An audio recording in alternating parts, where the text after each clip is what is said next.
মাত্র 16 ঘন্টার ব্যবধানে 5টি ভূমিকম্প হয়ে গেল আমাদের দেশে। কয়টা? আজকের স্লিপ অফ টাং, এটা করা যাবে না। কথা বুঝে গেছে? স্লিপ অফ টাং করা যাবে না। মুখে এমন ভাষা আনা যাবে না যদি কোরআনের মান ছোট হয়, নবীর মান ছোট হয়, নবীর পরিবারের মান সম্মান ক্ষুণ্ণ হয়। কথা বুঝতে পারছেন? ইসলামের সম্মান কমে যায়, ধর্মের মর্যাদা নষ্ট হয়ে যায়, এমন কোনো কথা, এমন কোনো কাজ কোনোটাই করা যাবে না। এই যে নাম রাখছে না ইন্ডিয়া, নাম কি? নাম কি? ইন্ডিয়া মানে কি? ইন্ডিয়া। ইন মানে ইসলাম, আই মানে ইসলাম, ডি মানে দিয়া, आई मने उनको कथा इस्लाम ने उनको दिया आजादी, इस्लाम ने उनको दिया आजादी, এই জন্য তার নাম হয়েছে কি? ইন্ডিয়া। তার ইসলামেই এই উপমহাদেশ, এই ভারত সহ এর মধ্যে একমাত্র শান্তি দিয়েছে, আজাদি দিয়েছে, এই ব্রিটিশের হাত থেকে রক্ষা করার জন্য যেই পথ দেখিয়েছে, সেই পথ কারা দেখিয়েছে? मुसलमान, इस्लाम। এই জন্য इंडिया माने इस्लाम, इस्लाम दिया है उनको आजादी। नारे तकबीर, नारे रिसालत सल्लल्लाहु अलैहि वसल्लम। অনেকে নারে তকবীর দেয় কিন্তু রিসালাত কয় না। বুঝেন নাই? নবীরে খালি সব জায়গায় মাইনাস করে। কথা বুঝতে পারছেন? এমন মাইনাস করে, এখন মসজিদ থেকেও মাইনাস করা শুরু করছে। এক পাশে আল্লাহ, আরেক পাশে মোহাম্মদ। ওইটা সেরে ওদের গোপাল ভাঁড়ের মতো ওদের নাক এত লম্বা, দুই পাশে শুধু সেরেকের গন্ধ পায়। অথচ তাদের কথাগুলো কত খারাপ। তারা বলছে যে কাবা ঘর নাকি মন্দির ছিল, এটা নাকি হিন্দুদের টাকা দিয়ে বানানো হয়েছে। নাউজুবিল্লাহ। কাবা ঘর মন্দির ছিল? হিন্দুদের টাকা দিয়ে বানানো হয়েছে? হ্যাঁ, কাবাঘর তো ফিরিস্তারা বানিয়েছেন। কাবাঘর বানিয়েছেন কি? ফিরিস্তারা। এটা তো নবী ইব্রাহিম এবং তার ছেলে ইসমাইলকে নিয়ে বানিয়েছেন। ওয়াইজ ইয়ারফাউ ইব্রাহিমুল কাওয়াইদা মিনাল বাইতি ওয়া ইসমাইল। এটাই আমার দলিল। কথা বুঝতে পারছেন? এটা তো এই কাবাঘর, এটা 12 বার থেকে 14 বার এটা ভাঙ্গা করা হয়েছে, এটা সংস্কার হয়েছে। আর এটা হিন্দুদের টাকা দিয়ে হয়েছে, এটা মন্দির ছিল। আমরা কি বলতে পারি? আর একটু হাত তুলে বলেন, আমরা কি বলতে পারি? সাবধান, বি কেয়ারফুল। মুখ থেকে যেটা বের হবে সেটা যেন আমার আমলগুলো ধ্বংস করে না দেয়। আন তাহবাতা আমালুকুম ওয়া আনতুম লা তাশউরুন। আমার কথায় যদি আমার সব সঞ্চয় শেষ হয়ে যায়, কবরের বাঁচার যতগুলো আমার পাথেও আছে সেগুলো যদি আমার নিজের হাতে আমি ধ্বংস করি। আমি বিদ্বান হয়েছে, বিশাল ডিগ্রি নিয়েছি, অনেক বড় বিশ্ববিদ্যালয়ে পড়েছি, বিদেশি ডিগ্রি আমার অসংখ্য আমি ঝুলাই রাখি, কিন্তু আমার ভাষা এখনো ঠিক হয় নাই, আমি নবীকে গালি দেই, নবী পরিবারকে আমি অসম্মান করি, তাহলে সেটি হবে একটি প্রমাণ যে আমি স্বচ্ছ পবিত্র জ্ঞান অর্জন করতে পারব না। মান আতা আর রাসূলা ফাকাদ আতা আল্লাহ। যে আমার রসুলকে মানলো সে আমাকে মানল। অতএব আল্লাহ পাক রব্বুল আলামিন পবিত্র কোরআন মজিদে আনুগত্যের ক্ষেত্রে, ইত্তিবা অনুসরণ করার ক্ষেত্রে কোনোদিন কোনো অবস্থাতেই কোরআনের কোনো আয়াতে নাই, আল্লাহ কোথাও বলেন নাই তোমরা আমার আনুগত্য করো। রসুলকে বাদ দিয়ে তিনি কখনো বলেন নাই। কোরআনের যত আয়াত আছে প্রতিটি আয়াতে আপনি দেখবেন যেখানে আনুগত্যের কথা আছে, ইত্তেবার কথা আছে, সেখানে আল্লাহ তাআলা তার আনুগত্যের সাথে তার রসুলের আনুগত্যের কথা নিয়ে এসছেন। রসুলকে বাদ দিয়ে তিনি আনুগত্যের কথা বলেন নাই। তার কারণ হচ্ছে রসুল সাল্লাল্লাহু আলাইহি সাল্লাম হলেন তিনি আল্লাহর দেয়া জ্ঞান ভাণ্ডার বাস্তবায়ন করার এই পৃথিবীতে একমাত্র মহান ব্যক্তি। আল্লাহ প্রদত্ত জ্ঞান বুঝার একমাত্র মহান ব্যক্তি হলেন আমাদের রসুল সাল্লাল্লাহু আলাইহি ওয়াসাল্লাম। আমরা যতটুকু বুঝি যথেষ্ট নয়, কিন্তু আমার রসুল সাল্লাল্লাহু আলাইহি ওয়াসাল্লাম যত বুঝেছেন কোরআনের সবটাই কি যথেষ্ট। নবী করিম সাল্লাল্লাহু আলাইহি সাল্লামের কোরআনের আয়াত বুঝতে কোনো অংশে বাকি ছিল না। তিনি প্রতিটি আয়াত, কোরআনের প্রতিটি অক্ষর তিনি বুঝতেন।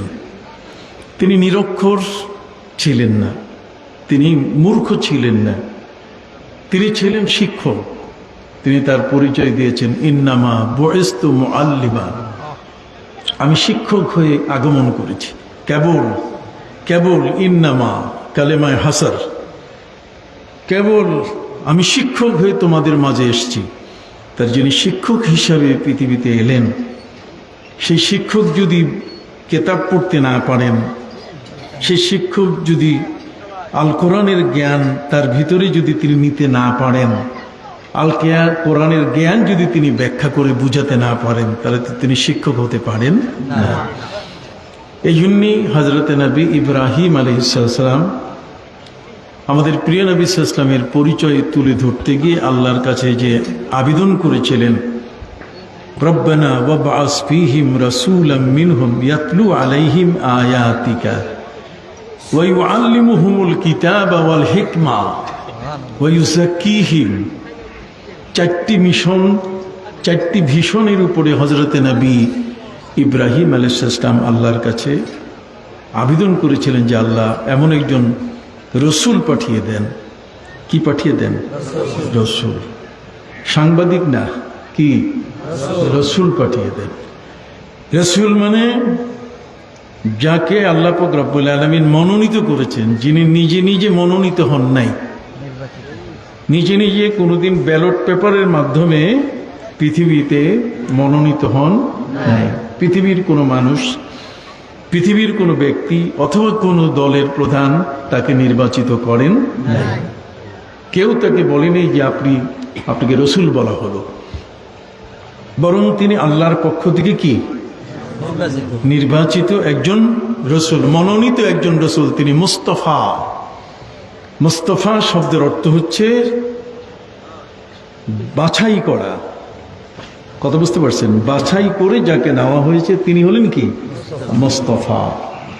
অতএব আমাদের প্রিয় নবী হযরত মুহাম্মদ মুস্তাফা সাল্লাল্লাহু আলাইহি ওয়াসাল্লাম তিনি আল্লাহ কর্তৃক তিনি মনোনীত একজন রসুল।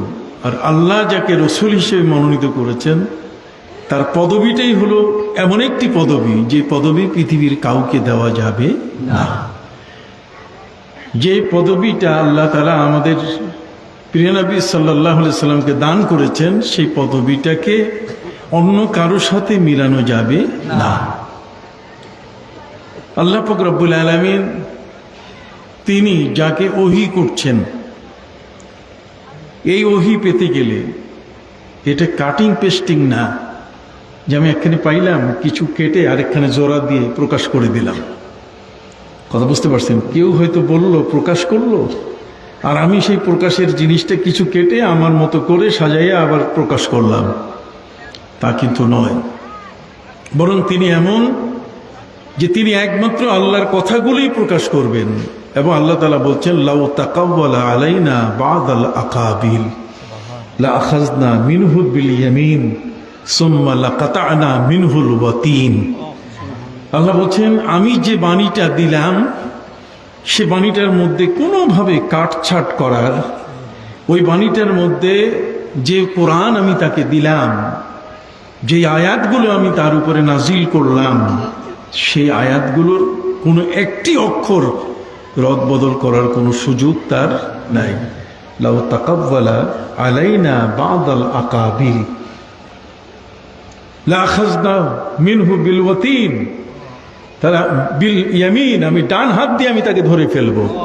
সুম্মা লাকাতা'না মিনহুল ওয়াতিন, আমি কণ্ঠনালী ছিঁড়ে ফেলবো। কথা বুঝতে পারছেন? যে আমার কালামের, আমার কোরআনের কোনো একটি আয়াত, কোনো একটি অক্ষরের পরিবর্তন করার পৃথিবীতে কারো কোনো সুযোগ নাই। অতএব দোয়া করতে গিয়ে কারো নাম ব্যঙ্গ করে সেখানে ঢুকাই দেওয়া অথবা কোনো শব্দের রদ বদল করার মতো কোনো ইখতিয়ার নাই, এটা সরাসরি কুফরি। কোরআন হচ্ছে এটি আল্লাহর পক্ষ থেকে এমন একটি মহাগ্রন্থ, যে মহাগ্রন্থের তরতিব তৌকিফি, তার মানে এর যে ধারাবাহিকতা, এটারও কোনো রকম আগে পরে করা যাবে না। সূরা ফাতিহা প্রথমেই রাখতে হবে, সূরা বাকারা তারপরে দ্বিতীয় নম্বরে, সূরা এই দ্বিতীয় নম্বরের সূরাটাকে 1 নম্বরে নিয়ে আসা আর তৃতীয় নম্বর সূরাটাকে 113 নম্বরে রাখা, এর কোনো সুযোগ নেই। এটার নাম হচ্ছে তাওকিফি। তাওকিফি শব্দের অর্থ হচ্ছে এটা পরিবর্তনহীন। এটা কোন অবস্থাতে কোনো মানুষের পক্ষে, কোনো ব্যক্তির পক্ষে, ইভেন কোনো নবীর পক্ষেও এর কোনো পরিবর্তন করার কোনো সুযোগ নেই। সূরা ইখলাসের 4টি আয়াত, নবী যদি মনে করেন যে এটাকে 5টা বানাবো, সেই সুযোগ নাই। কথা বলেন, পবিত্র কোরআনের যে আয়াতের যত সূরার যে কয়েকটা সংখ্যা আছে, আয়াতের যে সংখ্যা আছে, আপনি 114টা সূরাকে 115টা বানাতে পারবেন না। আর একটা সূরার আয়াত সংখ্যাকে আপনি কম বেশি, যেটা 31 আয়াত, সেটাকে আপনি 32 বানাতে পারবেন না। কথা কি বুঝতে পেরেছেন সম্মানিত সুধী? যে কারণে খলিফা মনসুরের যুগে তিনি একবার একটি সভা ডেকেছিলেন। খলিফা মনসুর আপনারা জানেন, আব্বাসী খলিফার খেলাফতের সূচনা লগ্নে যিনি বাগদাদের রূপকার ছিলেন, বাগদাদ নগরীটাকে যিনি তৈরি করেছিলেন, সেই খলিফা মনসুরের সময়কালে সেই সময় তিনি একবার একটি মাহফিল ডেকেছিলেন, একটা সভা ডেকেছিলেন। সেই সভার মধ্যে সমস্ত শ্রোতা মুসলমান, ইমানদার, আর বক্তা যত আছে সব বেঈমান। একজন বক্তা ইমানদার নাই, বক্তা সব বেঈমান আর শ্রোতা সব কি ইমানদার। এটি পৃথিবীর একটা বিরল মজলিস, পৃথিবীর একটি বিরল একটা সভা, যেই সভার মধ্যে বক্তারা সব কি বেঈমান আর শ্রোতারা সব কি ইমানদার। সাবজেক্ট কি, কোন বিষয়ের উপরে তিনি বক্তব্য রাখবেন? এই বক্তাদেরকে, বেঈমান বক্তাদেরকে বলা হয়েছে যে তোমরা আল কোরআনের উপরে বক্তব্য রাখবে, তোমাদের সাবজেক্ট হলো কি আল কোরআন। দেখি হিন্দু সন্ন্যাসী ঠাকুর কোরআনকে নিয়ে কি বলে, দেখি পাদ্রী, খ্রিস্টান পাদ্রী, পোপ, পাপ্পা কি বলে, দেখি ইহুদিদের যারা গুরু তারা কি বলে, ঠিক অনুরূপভাবে বৌদ্ধ ধর্মের অনুসারী যারা তারা কি বলে। তাদের প্রত্যেকের গুরু মহাশয়, তাদের শ্রদ্ধাভাজন ব্যক্তি, তাদের এই ধরনের পাদ্রী, এই ধরনের বড় বড় ব্যক্তিদেরকে আনা হয়েছে, তারা আল কোরআনকে নিয়ে বক্তব্য দেবে। এটি একটি জটিল এবং কঠিন ব্যাপার। যদি আমাকে বলা হয় অথর্ব বেদ, পুরাণ, শ্রী ভগবদ গীতা, রামায়ণ, মহাভারত, এগুলো নিয়ে আপনি কথা বলেন, তাহলে এগুলো প্রচুর স্টাডি করা ছাড়া এ নিয়ে কথা বলা কঠিন। কথা বুঝতে পারছেন? বাইবেল নিয়ে কথা বলতে গেলে বাইবেল পড়তে হবে, ত্রিপিটক নিয়ে কথা বলতে গেলে ত্রিপিটক পড়তে হবে, তৌরাত নিয়ে কথা বলতে গেলে তৌরাত পড়তে হবে। আর যদি জেন্দাবেস্তা হয় বা আরো অন্য কোনো বিষয় হয়, তাহলে সেগুলো স্টাডি করতে হবে। এই বক্তাদের মধ্যে সকল বক্তা কোরআন সম্পর্কে তাদের জানা বক্তব্য যা আছে সব তারা দিলেন, কিন্তু একজন ইহুদি সেই মজলিসের মধ্যে এমন বক্তব্য দিয়েছেন যে তার বক্তব্যতে প্রত্যেকে অ্যাস্টনিষ্ঠ হয়ে গেছেন। কিরকম? যেমন মহাগ্রন্থ আল কোরআনটাকে আমরা মনে করি এটা সূরা ফাতিহার কিতাব, আমরা মনে করি এটা নামাজের কিতাব আল কোরআন, কিন্তু এটা শুধু সূরা ফাতিহা, নামাজ পরিচালনার কিতাব নয়। কথা বলেন, এই কিতাবখানায় দেওয়া হয়েছে বিশ্ব পরিচালনা করার জন্য। এটা নিয়ে পরিবার পরিচালিত হবে, সমাজ পরিচালিত হবে, দেশ পরিচালিত হবে, সারা পৃথিবী পরিচালিত হবে। পৃথিবীর কোনো মানুষ এই কোরআনের আওতার বাইরে নয়। কথা বলুন, কোরআনের আওতার কি বাইরেও নয়। সমস্ত মানুষের উপরে কোরআন নাজিল করা হয়েছে। কথা বোঝা গেছে? কোরআন শুধু ব্যক্তি বিশেষ বা কোনো গোষ্ঠী বা কোনো এলাকা বা কোনো অঞ্চল বা কোনো দেশের মানুষের উপরে কোরআন নাজিল করা হয় না। অতএব এই মহাগ্রন্থ আল কোরআন, এর ভিতরে মানব জাতির এমন কোনো বিষয় নাই যে বিষয়টির উপরে আলোচনা আছে। কথা বুঝতে পারছেন? সবটি আছে। মা ফররাতনা ফিল কিতাবে মিন শাই, আমি কোরআনের মধ্যে কোনো কিছুর আলোচনা বাকি রাখি নাই। পৃথিবীর কোনো মহাবিজ্ঞানীকে যদি আপনি সামনে নিয়ে আসেন আর তাকে যদি জিজ্ঞেস করেন যে মানুষ যখন কাঁদে চোখের পানিটা এটা আসে কোত্থেকে, একজন বিজ্ঞানীকে যদি জিজ্ঞেস করা হয় তাহলে তার উত্তর কি হবে? সম্মানিত শুধু তাই নয়, আমরা শুনেছি, আমাদেরকে কেউ কেউ বলেছে এখন এই মাত্র 16 ঘন্টার ব্যবধানে 5টি ভূমিকম্প হয়ে গেল আমাদের দেশে। কয়টা? আজকের ঢাকা শহরে আজকে ভূমিকম্প হয়েছে। 16 ঘন্টার এই সময়ের ব্যবধানে 5 বার ভূমিকম্প হলো। আগের যুগের আমরা শুনে এসেছি কত কথা, কত ইতিহাস, কত বক্তব্য। সেই বক্তব্যগুলোকে আমাদেরকে যাচাই করতে হবে কোরআন দিয়ে। কোরআন হচ্ছে এমন এক কষ্টি পাথর যেটি দিয়ে বিচারকের বিচার বিবেচনা করা হবে, বিচারটাকে পরীক্ষা করা যাবে। সেই ডাক্তার প্রকৃত অর্থে সত্যিকার অর্থে সে সুচিকিৎসক কিনা সেটাও এদের দ্বারা পরীক্ষা করা যাবে। রাজনীতিবিদের রাজনীতি পরীক্ষা করা যাবে এই কোরআন দিয়ে। কথা বলেন? এই কোরআন দিয়ে ব্যবসায়ীর ব্যবসা পরীক্ষা করা যাবে, সে হালাল ব্যবসা করছে না হারাম ব্যবসা করছে। কথা কি বুঝতে পারছেন? এই কোরআনের মাধ্যমে যাচাই করা হবে যে ব্যক্তি যে বক্তব্য দিচ্ছে তার বক্তব্যগুলো সঠিক আছে কি না। পৃথিবীর হেন এমন কোনো জিনিস নাই যা আপনি কোরআন দিয়ে যাচাই করতে পারবেন না। যেখানেই যাবেন কোরআনের যাচাই করার মতো অসংখ্য গণিত আয়াত আছে। কে বলে কোরআনে কিছু নাই? কোরআনে বহু কিছু আছে। কেউ কেউ বলেন যে কোরআনে কিচ্ছু নাই। কোরআনে কে বলে কিছু নাই? কোরআনে আছে মহাজগতের সব জ্ঞান ভান্ডার।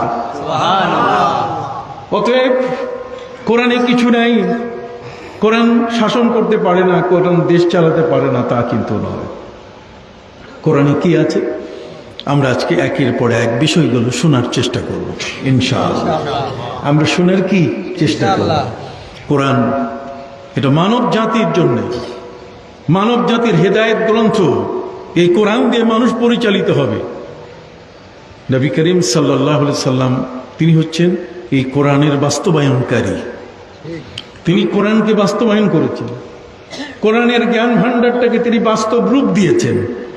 অতএব মহাগ্রন্থ আল কোরআনের মধ্যে যদি বলেন কিছু নাই, তাহলে বেদিন যারা, বেঈমান যারা, ইসলামের শত্রু যারা, তারা সুযোগ পেয়ে বলবে যে কোরআনে কিছু নাই, এই কোরআন মানারও দরকার নাই। কথা বুঝতে পারছি? স্লিপ অফ টাং এটা করা যাবে না। কথা বুঝে গেছে? স্লিপ অফ টাং করা যাবে না। মুখে এমন ভাষা আনা যাবে না যাতে কোরআনের মান ছোট হয়, নবীর মান ছোট হয়, নবীর পরিবারের মান সম্মান ক্ষুণ্ণ হয়। কথা বুঝতে পারছেন? ইসলামের সম্মান কমে যায়, ধর্মের মর্যাদা নষ্ট হয়ে যায়, এমন কোনো কথা, এমন কোনো কাজ কোনোটাই করা যাবে না। সম্মানিত সুধী, আজকের 16 ঘন্টার মধ্যে 5 বার ভূমিকম্প হলো। আমরা ছোটকালে শুনেছি কি যে একটা ষাঁড়ের শিংয়ের উপরে পৃথিবীটা আছে। কথা বোঝেন নাই? আর সেই শব্দটা এমন একটা শব্দ যে শব্দটা ওয়াজ মাহফিলে চলে না। বিশ্ব এর সাথে আরেকটা, আমরা লজ্জা পাই অনেক শব্দ বলতে। কথা বুঝেন নাই? হায়া শরম তো আছে সব জায়গায়। এটা তো গানের মজলিস না, গান গাবো। এটা তো এমন অশ্লীল মজলিস না, এটা হচ্ছে সর্বোচ্চ পৃথিবীর মধ্যে এটা শানদার একটা মজলিস। উদু ইলা সাবিলি রাব্বিকা বিল হিকমাতি ওয়াল মাউইজাতিল হাসানা। কথা বুঝতে পারছেন? চমৎকার আলোচনার মাধ্যমে এই মাহফিলটি সাজানো। অতএব সম্মানিত সুধী, ষাঁড়ের শিংয়ের উপরে পৃথিবীটা আছে। অতএব ষাঁড়টা যখন মাথা নাড়া দেয় তখন পৃথিবীতে ভূমিকম্প আসে। এই যে এই ধরনের অনেকগুলো কথা পৃথিবীতে আছে। আপনারা শুনেছেন আমার ভিন্ন আলোচনায় আমাদের দেশাচার নিয়ম কেউ কেউ বলে থাকেন যে উটের পিঠের উপরে যে কুশ এটাকে কোহান বলে। কি বলে? কোহান। আর এটাকে আরবিতে বলে সানাম। কথা বুঝে গেছে?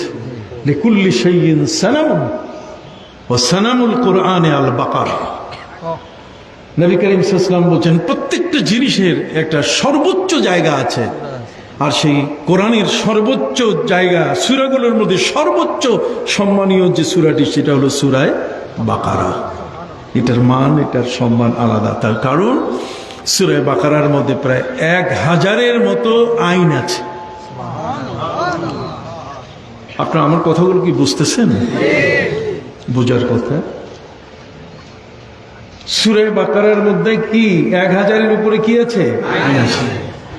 এই জন্যই নবী করিম সাল্লাল্লাহু আলাইহি ওয়াসাল্লাম যখন কোনো দেশে কোথাও যখন কোনো দল তিনি পাঠাতেন, এই দলের যাকে তিনি নেতৃত্বের দায়িত্ব দিতেন, আমরা বাংলা ভাষায় বলি যাদেরকে তিনি নেতা বানাইতেন, যে উনি সাথীদেরকে নিয়ে তার নেতৃত্বে পরিচালনা করবেন। কথা বোঝেন নাই? Commander, leader. এই লিডার, কমান্ডার যারা নবী করিম সাল্লাল্লাহু আলাইহি ওয়াসাল্লামের দস্তুর ছিল, যদি সেই সংখ্যাটা 20 থেকে 25 জন হয়, তাহলে 20 থেকে 25 জনের নেতৃত্ব দেওয়ার জন্য নবী করিম সাল্লাল্লাহু আলাইহি ওয়াসাল্লাম সেই সাহাবীকেই মনোনীত করতেন যিনি সূরা বাকারার হাফেজ হতেন। সূরা বাকারা মুখস্থ নাই, ওর নেতৃত্ব, লিডারও হতে পারবেন না, তার নেতৃত্ব দেওয়ার কোনো যোগ্যতা নাই। একটু বড় করে সুবহানাল্লাহ বলেন। নেতৃত্ব দিতে গেলে সূরা বাকারা সিনার মধ্যে থাকতে হবে, মেম্বার সাহেবের সিনায় সূরা বাকারা থাকতে হবে, চেয়ারম্যান সাহেবের সিনায় সূরা বাকারা থাকতে হবে। কথা বলেন? এমপি সাহেবের সিনায় সূরা বাকারা থাকতে হবে। খেয়াল করেছেন কথাটা? এটা যদি না থাকে তাহলে উনি ইনসাফ করতে পারবেন না, ন্যায়সঙ্গত বিষয়গুলোকে তিনি উপস্থিত করতে পারবেন না। কথা বুঝতে পারছেন? সম্মানিত সুধী, সত্যকে প্রতিষ্ঠিত করতে গেলে সত্যটাকে চোখে দেখতে হবে। কথা বলেন? সত্যটাকে চোখে দেখতে হবে, মিথ্যাটাকে চোখে দেখতে হবে। আমি সত্য মিথ্যা দেখি না, আমার মন যা হচ্ছে তাই আমি করি। মন চলেছে সুরেশ্বর, কিসের বাড়ি কিসের ঘর, তা কিন্তু নয়। আমার মন যা চাবে আমি তাই করব, তা কিন্তু হবে না। সত্যটাকে যেমন আমার চোখে দেখতে হবে, মিথ্যাটাকেও কি দেখতে হবে। অথচ সত্য এবং মিথ্যার বিষয়গুলো অনেকটা অদৃশ্য। আমাদের প্রিয় নবী সাল্লাল্লাহু আলাইহি ওয়াসাল্লাম তার সাহাবায়ে কেরামের মধ্যে সত্যটাকে এমনভাবে উপস্থিত করেছেন, সাহাবায়ে কেরাম সত্যটা দেখে মিথ্যাটার হাত থেকে বাঁচার জন্য কখনো কখনো নবীর মসজিদে দৌড়ে এসে বলছেন, ইয়া রাসূলুল্লাহ আসাবতু হাদ্দান ফাআকিম ফিয়া কিতাবাল্লাহ। প্রিয় নবী সাল্লাল্লাহু আলাইহি ওয়াসাল্লামের মসজিদে নামাজের ওয়াক্তে নবী করিম সাল্লাল্লাহু আলাইহি ওয়াসাল্লামের কাছে এসে সাহাবী বলছেন, হুজুর আমি সীমা লঙ্ঘন করেছি, আমি অন্যায় করেছি। ফাকিম ফিয়া কিতাবাল্লাহ, আল্লাহর কোরআনে যে আইন বলা আছে সেই আইন আমার উপরে আপনি চালু করে দেন। আল্লাহর বিধান অনুযায়ী আপনি আমাকে শাস্তি দান করুন। প্রিয় নবী সাল্লাল্লাহু আলাইহি সাল্লাম ইসলামটাকে, এই কোরআনকে দিয়ে মানুষের চোখ খুলে দিয়েছেন।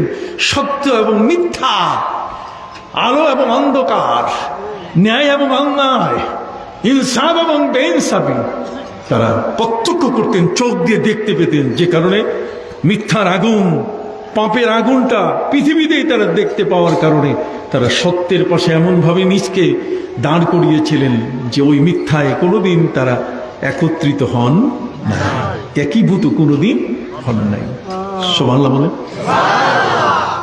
সম্মানিত সুধী, সাহাবী থরথর করে কাঁপছেন। প্রিয় নবীজি সাল্লাল্লাহু আলাইহি ওয়াসাল্লামের মসজিদে এসে নবীজিকে সালাম করে নবীজি সাল্লাল্লাহু আলাইহি ওয়াসাল্লামকে সালাম দিয়ে বলছেন, হুজুর ইন্নি ইন্নি ইন্নি, নিশ্চয়ই আমি, নো ডাউট, কোনো সন্দেহ নাই, আসাবতু হাদ্দান, আমি শাস্তির উপযুক্ত হয়ে গেছি। ফাকিম ফিয়া কিতাব আল্লাহ, আল্লাহর কিতাব আমার উপরে চালু করেন। তাহলে বোঝা গেল কোরআনে কিছু আছে না নাই? তাহলে আপনি কেমনি বললেন কিচ্ছু নাই? আছে তো, না হলে সাহাবী বললেন কিভাবে ফাকিম ফিয়া কিতাব আল্লাহ? কথা বুঝতে পারছেন? নবী করিম সাল্লাল্লাহু আলাইহি ওয়াসাল্লাম তার কথায় কান দিলেন না। আমরা হলে ওটা নিয়ে কত কিছু করতাম, এই এটা লিখে রাখো, না হলে এটা পত্রিকায় দাও, ভাইরাল করার যতগুলো দিক আছে, কানে কানে শুনছো, ওই কাম করছে, আছে না? সম্মানিত সুধী, আমার নবীজি সাল্লাল্লাহু আলাইহি ওয়াসাল্লাম তার কথায় কান দিলেন না। নবীজির নামাজের ইকামত, হযরতে বেলাল ইবনে আবি রাবাহ, হযরতে বেলাল রাদিয়াল্লাহু তাআলা ইকামত দিলেন। নবীজি নামাজের ইমামতি করলেন। নামাজের ইমামতি করে আবার যখন তিনি হুজরাখানায় বসলেন, সাহাবী জিজ্ঞাসা করলেন, হুজুর, আমি তো আপনার কাছে শাস্তি চেয়েছি, আসাবতু হাদ্দান ফাকিম ফিয়া হুদুদ আল্লাহ, আল্লাহর শাস্তি কি আছে আপনি আমার উপরে প্রয়োগ করেন। নবী করিম সাল্লাল্লাহু আলাইহি ওয়াসাল্লাম বলছেন, আমা সাল্লাইতা মানা, আমার সাথে কি নামাজ পড়ো নাই? হুজুর পড়েছি না। নবীজি বলছেন, আমার সাথে নামাজ পড়ার কারণে আল্লাহ তাআলা তোমার সে অপরাধটুকু ক্ষমা করে দিয়েছে।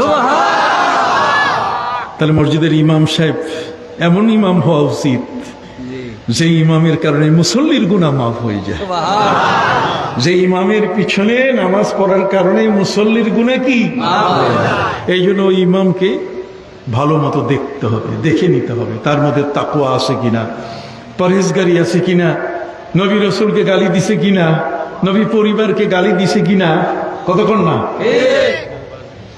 বিসিএস ক্যাডার যখন কেউ চান্স পায় তখন কিন্তু তার 14 গোষ্ঠী সবগুলো রিপোর্ট নেওয়া হয় যে বংশের কেউ চোর ছিল কিনা। কতক্ষণ না? বংশের মধ্যে কোনো মানুষ কখনো কোনো অবস্থায় হাজত খাটছে কিনা, মদখোর ছিল কিনা। তাহলে ওই বংশের মধ্যে বিসিএস ক্যাডারের মানুষটা, সেই মানুষটা দেশের একটা সম্পদ, অতএব তাকে গুরুত্বপূর্ণ জায়গায় রাখা হবে। আর সেই জায়গায় যদি তার ফোরফাদার, তার চতুর্থ পুরুষ যদি চোর হয়, তাহলে ওই রক্ত তো তার কাছে কি আছে, তাহলে তো সে ব্যাংক ডাকাতি করবে, লুটপাট করবে। কতক্ষণ না? সেই টিন চুরি করবে, গম চুরি করবে, এতে কোনো ভুল না। কথা কি বুঝতে পারছেন? খারাপ লাগতেছে? বন্ধুরা আমার, প্রিয় নবী সাল্লাল্লাহু আলাইহি ওয়াসাল্লামের জন্য বিবাহের ক্ষেত্রে বলে দিয়েছেন, কোন মেয়েকে যদি বিবাহ করো, কোন ছেলের সাথে কোন মেয়েকে বিয়ে দিলে তার বংশ দেখো, হাসাব নসব জামাল নওয়াল, তার দিন দেখো, তার ধর্ম দেখো, তার বংশ দেখো। কথা বুঝতে পারছেন?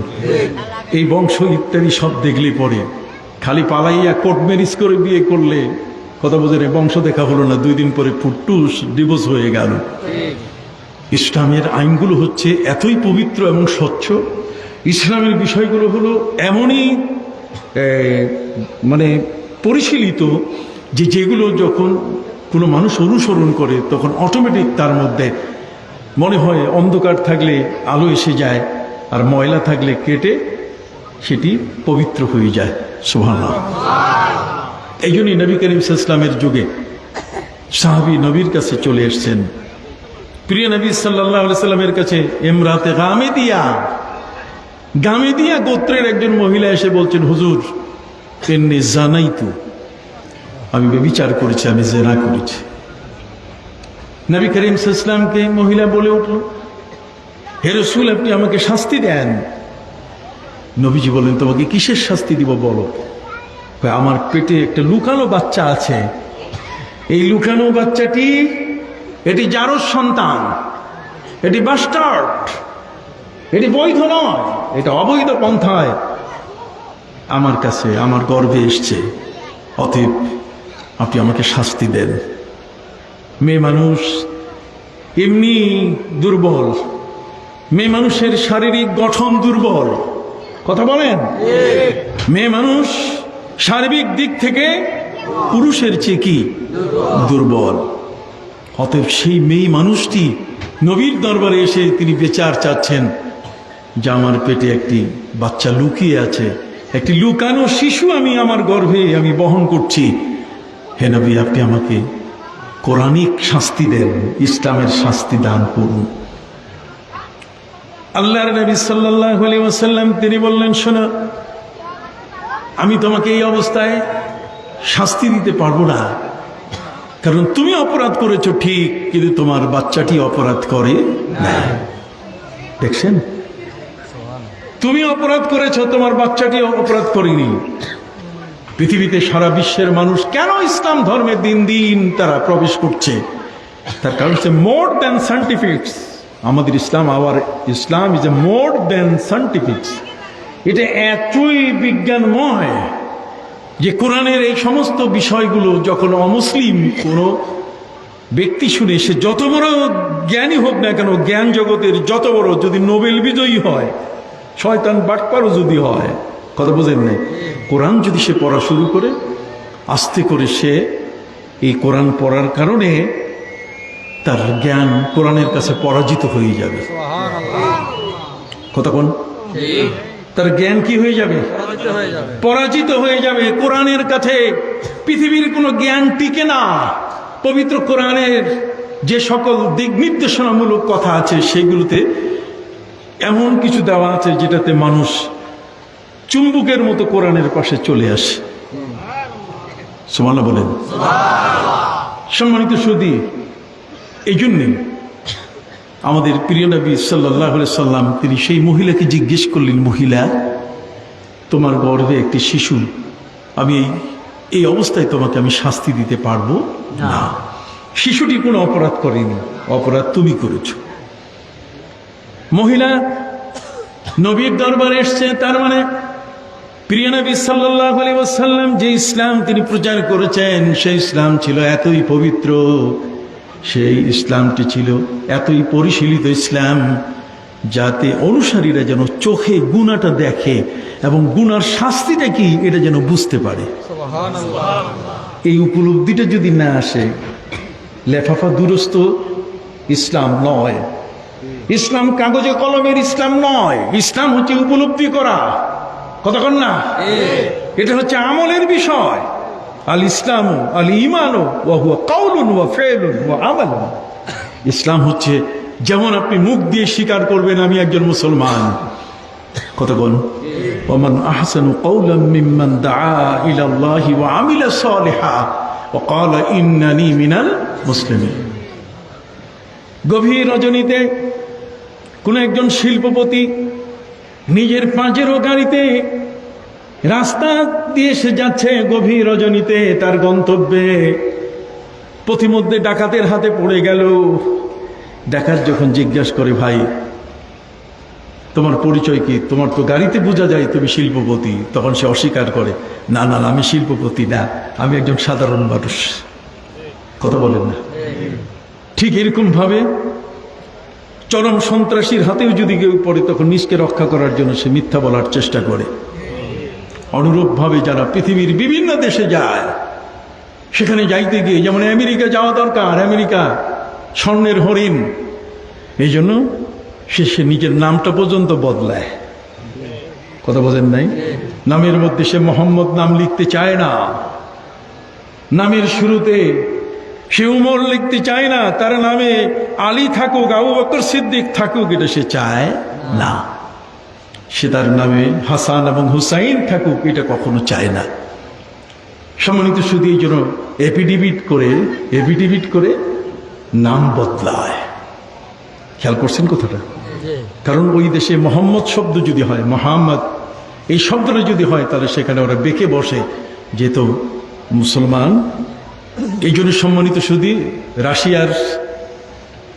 রাশিয়ায় যখন কোনো প্লেন ল্যান্ড করে মস্কোতে, তখন মস্কোতে ল্যান্ড করা মানুষগুলো কোনো মুসলমান, যখনই তারা ইমিগ্রেশন ক্রস করে, বর্ডার যখন ক্রস করে, পুলিশের ধাপটা যখন পার হয়, এই পুলিশের ধাপটা পার হলে পুলিশ যখন সিল সাপোর্ট দিয়ে তাকে ভিতরে ঢোকার অনুমতি দেয়, তখনই তাদের হাতে পাসপোর্ট দিতে হয়। সেই পাসপোর্ট, পোর্ট পাস, তার মানে পোর্ট এক একটা পোর্ট আছে, সেই পোর্টটাকে সে পাসিং করতেছে, পার হচ্ছে। তো এই পাসপোর্টে যখন তার পোর্ট পাস করছে, সেখানে ওই রাশিয়ান মিলিটারি বা তাদের বাহিনী, তাদের হাতে যখন এই পাসপোর্টটা যায়, নামের শুরুতে যখন দেখে মোহাম্মদ, ওমর, আলী, উসমান, তখন এটা তাকে আটকায় দেয়, সাইডে থেকে দাঁড় করায়, তার মালামাল সহ। এরপর কুত্তা দিয়ে চেক করায়। কেন? যে সে এদেশে প্রবেশ করতেছে, তার এই প্রবেশের ভিতরে অনেক রহস্য আছে। সম্মানিত সুধী বন্ধুরা আমার, শেষ পর্যন্ত এই ইমিগ্রেশন পুলিশদেরকে জিজ্ঞেস করা হয়েছিল যে তোমরা মুসলমানের নাম পাইলে এত চেক করো কেন?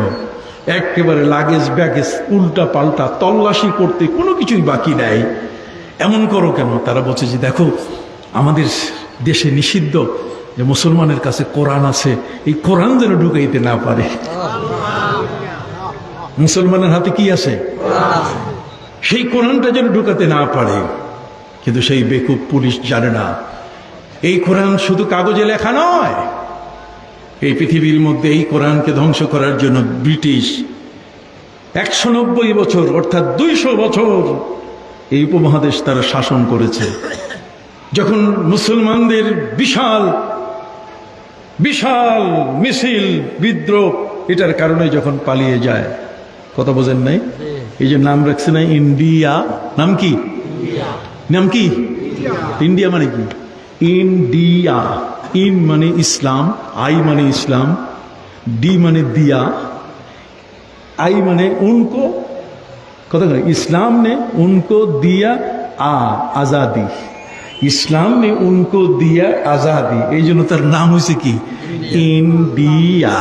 তার ইসলামেই এই উপমহাদেশ, এই ভারত সহ এর মধ্যে একমাত্র শান্তি দিয়েছে, আজাদি দিয়েছে, এই ব্রিটিশের হাত থেকে রক্ষা করার জন্য যেই পথ দেখিয়েছে, সেই পথ কারা দেখিয়েছে? মুসলমান, ইসলাম। এই জন্য ইন্ডিয়া মানে ইসলাম, ইসলাম দিয়া है उनको आजादी। কথা বুঝে গেছে? তাহলে চারটে অক্ষর, কয়টা? চারটা। আইতে ইসলাম, এনতে দিয়া, কত ডিতে দিয়া, কতক্ষণ না?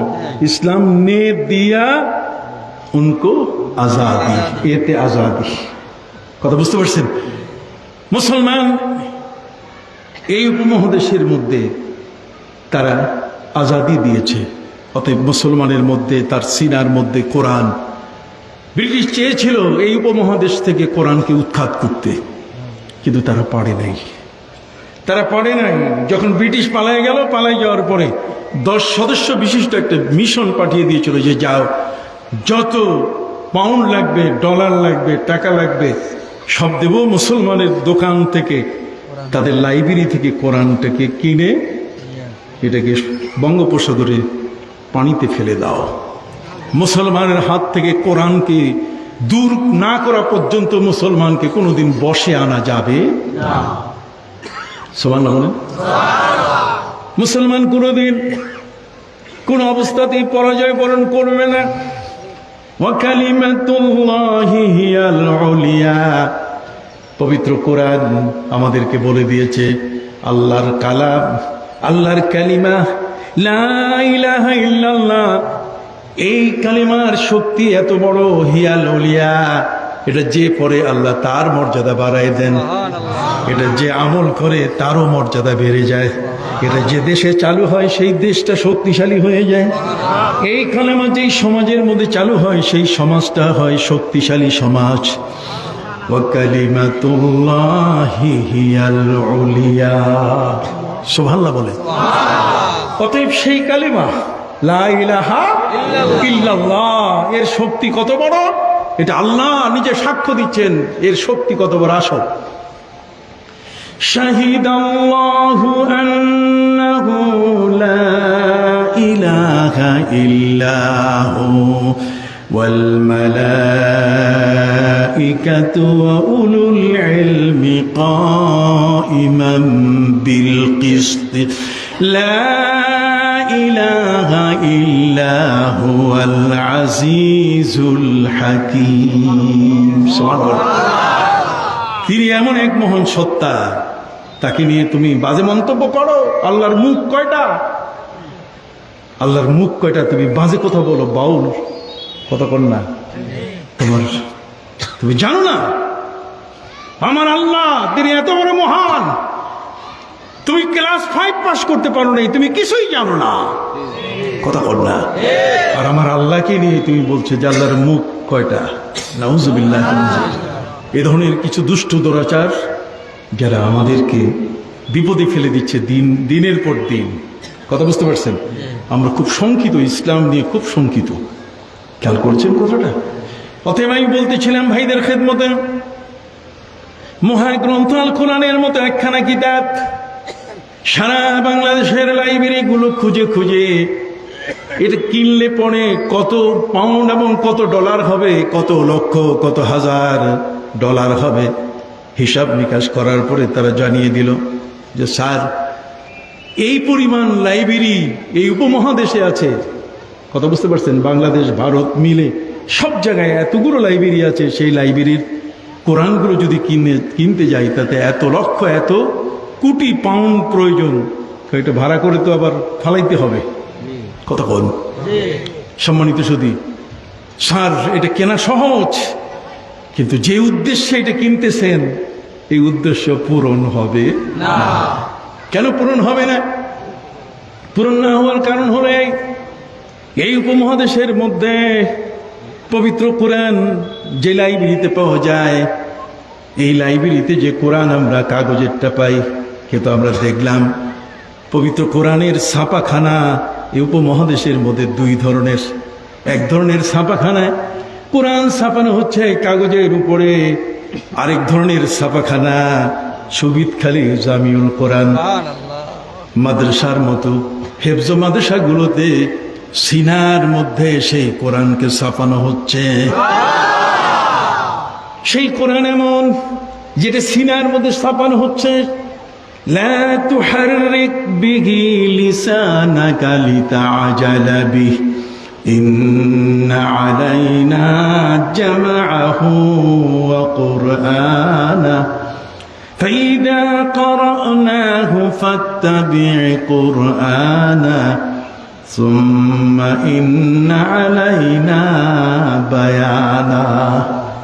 এই কোরআন যদি একবার সিনার মধ্যে ধারণ করতে পারে, সিনার মধ্যে লোহে মাহফুজ যদি সৃষ্টি করতে পারে, এমন একখানা কিতাব যেই কিতাব বাংলা বাজারের কোনো কালি দিয়ে লেখা হয় না, যেই কিতাবখানা কোনোদিন জাপান জার্মান থেকে বিদেশি কোনো কালি দিয়ে লেখা হয় না, বরং কোরআন হাফিজে কোরআনের সিনার মধ্যে লোহে মাহফুজের কালি দিয়ে লেখা হয়। বল হুয়া কুরআনুম মাজিদুন ফি লাওহিম মাহফুজ। সিনার মধ্যে লোহে মাহফুজের কালি দিয়ে যে কোরআন লেখা হলো, স্যার সেই কোরআনকে বিদায় করা বড় কঠিন। লাইব্রেরির কোরআনগুলো কিনে কিনে কার্গো জাহাজে ভর্তি করে কোটি কোটি পাউন্ড ডলার ব্যয় করে বঙ্গোপসাগরে ফেলে দেওয়া যাবে, কিন্তু স্যার উদ্দেশ্য পূরণ হবে না। কোরআনকে ধ্বংস করা যাবে না, উদ্দেশ্য সফল হবে না। বড্ড করে বলেন না সুবহানাল্লাহ, আল্লাহু আকবার। আপনি কোথায় আজকে কাদের দাওয়াতে এসেছেন? এই কোরআনের দাওয়াত, এই দাওয়াতি কাফেলা সারা বিশ্বব্যাপী ছড়িয়ে আছে, যাতে কোরআনকে কেউ কোনোদিন ধ্বংস করতে না পারে। সম্মানিত সুধী, এই চিঠির কথা তারা বিশ্বাস করে নাই। 30 জন আরেকটা কমিশন পাঠিয়ে দিয়ে দেখো তো, তারা দেখলো যে উপমহাদেশে আসলে হাজার হাজার যেমন কোরআন ছাপাবার লাইব্রেরি আছে, তেমন সিনার মধ্যে কোরআনটাকে ছাপাবার জন্য কি আছে, ব্যবস্থা আছে। আর সেই কোরআন যেটা ছাপানো হচ্ছে সিনার মধ্যে, সেই কোরআনের ছাপানো মানুষগুলো যদি মুখ বন্ধ করে থাকে, তাহলে ওদের সিনার মধ্যে কোরআন আছে এটা বোঝা বড় কঠিন। সুবহানাল্লাহ। অতএব মস্কোতে যখন ল্যান্ড করলো মুসলিম, তার পাসপোর্টের মধ্যে মোহাম্মদ নাম লেখা, উমর নাম লেখা, আলী উসমান নাম লেখা এমন লোককে তারা প্রবেশ করতে দিবে না। দিতে গেলেও তাদেরকে ফুল চেক আপ করতে হবে, তার ভিতরে তার বাইরে কি আছে না আছে সবকিছু চেক আপ করতে হবে। আপনি জানেন না সে আফগান হাফিজে কোরআনের ঘটনা? আফগান হাফিজে কোরআন, অন্ধ, চোখ নাই, সেই মানুষটি 30 পারা কোরআনের হাফেজ। সুবহানাল্লাহ বলেন। কোরআন হেফজ করতে গেলে চক্ষু লাগে না। কি লাগে না? চক্ষু ছাড়াও কোরআন হেফজ করা যায়। পবিত্র কোরআন মজিদে আল্লাহ পাক রব্বুল আলামিন বলেন, আল্লাহু আখরাজাকুম মিন বুতুনি উম্মাহাতিকুম লা তা'লামুনা শাইআ وجعل لكم السمع والأبصار والأفئدة لعلكم تشكرون। সুবহানাল্লাহ বলে। মায়ের পেট থেকে আল্লাহ তাআলা তোমাদেরকে বের করেছেন, তোমরা কিছুই জানতে না, লা তা'লামুনা শাইআ, কিছুই জানতে না, একটা ডট চিহ্ন পর্যন্ত তোমার জানা নেই। ওয়াজআলা লাকুমুস সামা, তিনি তোমাদের শ্রবণ শক্তি দিয়েছেন, কানে শুনে শুনে তুমি জ্ঞান আহরণ করতে পারো। সুবহানাল্লাহ বলেন। কানে শুনে শুনে তুমি জ্ঞান আহরণ করতে পারো। তুমি চোখ দিয়ে দেখে দেখে জ্ঞান আহরণ করতে পারো। যে জ্ঞানটা তুমি আহরণ করলে, পৃথিবীর জ্ঞানী মানুষ তারা কখনো রিজার্ভার চেনে না।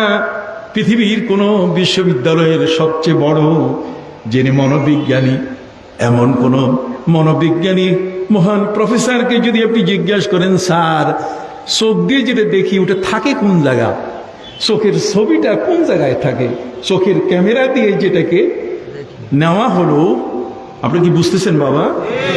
চোখের ক্যামেরা দিয়ে যেটাকে আনা হলো, সেই চোখের ক্যামেরার ছবিটা স্যার কোন জায়গায় থাকে? স্যার এই যে কান দিয়ে যেটা শোনা হলো, স্যার এটা থাকে কোন জায়গা? No result. কথা কন না? এর কোনো উত্তর নাই। কোরআনের কাছে পৃথিবীর সমস্ত বিজ্ঞানী অসহায়।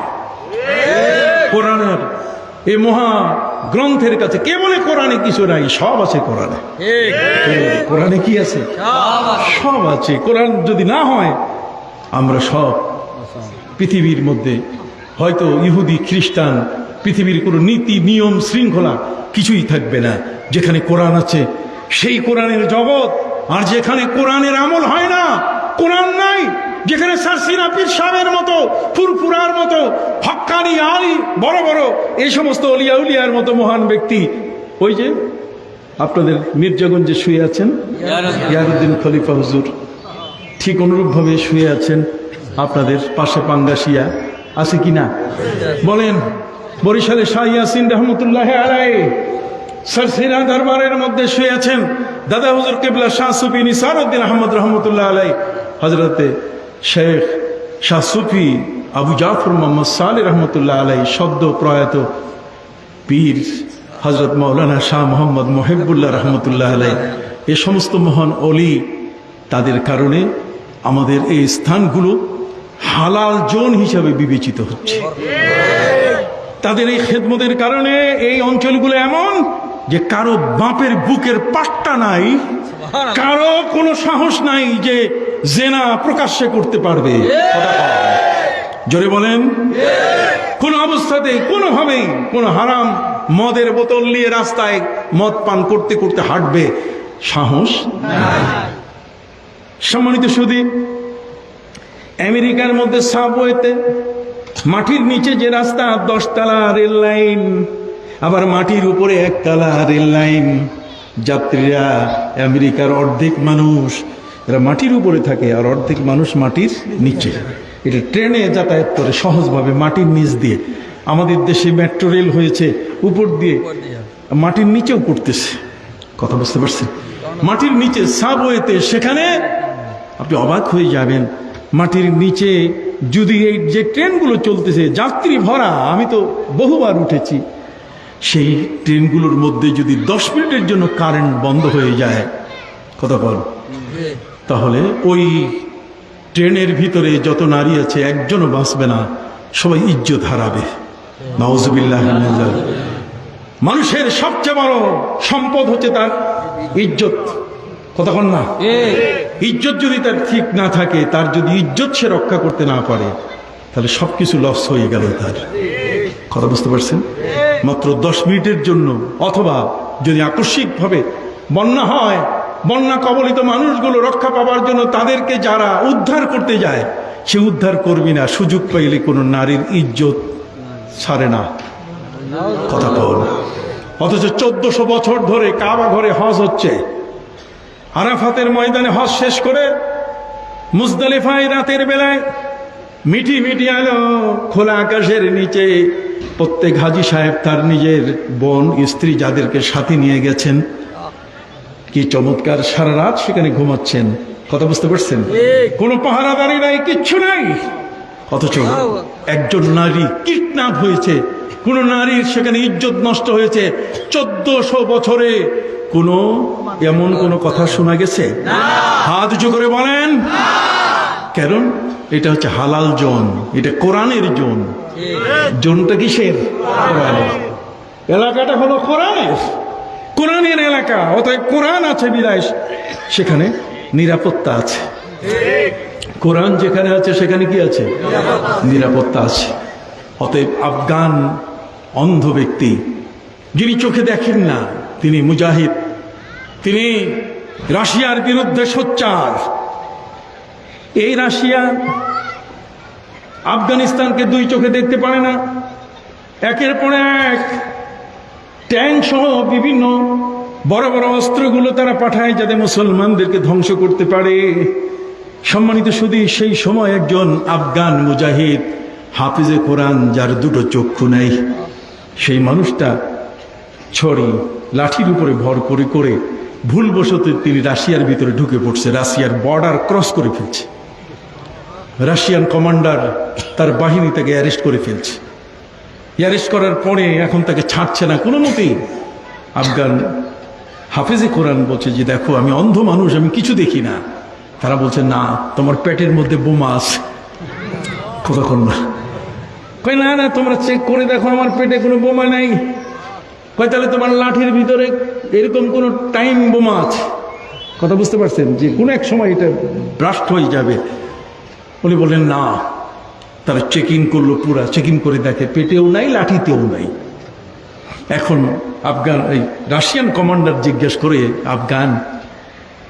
আফগান মুসলিম, তুমি বলো তো দেখি যে আমাদের ট্যাঙ্কগুলো যখন তোমাদের দেশে যায়, এগুলো ধুলার মতো উড়ে যাচ্ছে, একটা ট্যাঙ্কও সেখানে টিকতে পারতেছে না, সবগুলো ধ্বংস হয়ে যাচ্ছে, কারণটা কি? আফগান মুজাহিদ বলে দিয়ে দিলেন, শোনো রাশিয়ান কমান্ডার, তুমি জানো না আমাদের কোরআন হলো জীবন্ত মুজিজা। এটা এমন একখানা কিতাব, যে কিতাবটাকে আল্লাহ তাআলা মুজিজা গ্রন্থ হিসাবে পৃথিবীতে দিয়েছেন। বাড়িঘর সব জ্বলে যাবে আগুনে, কিন্তু কোরআনের গায়ে আগুন লাগে না। কতক্ষণ না? সব ডুবে যায় কিন্তু কোরআন ডুবে না।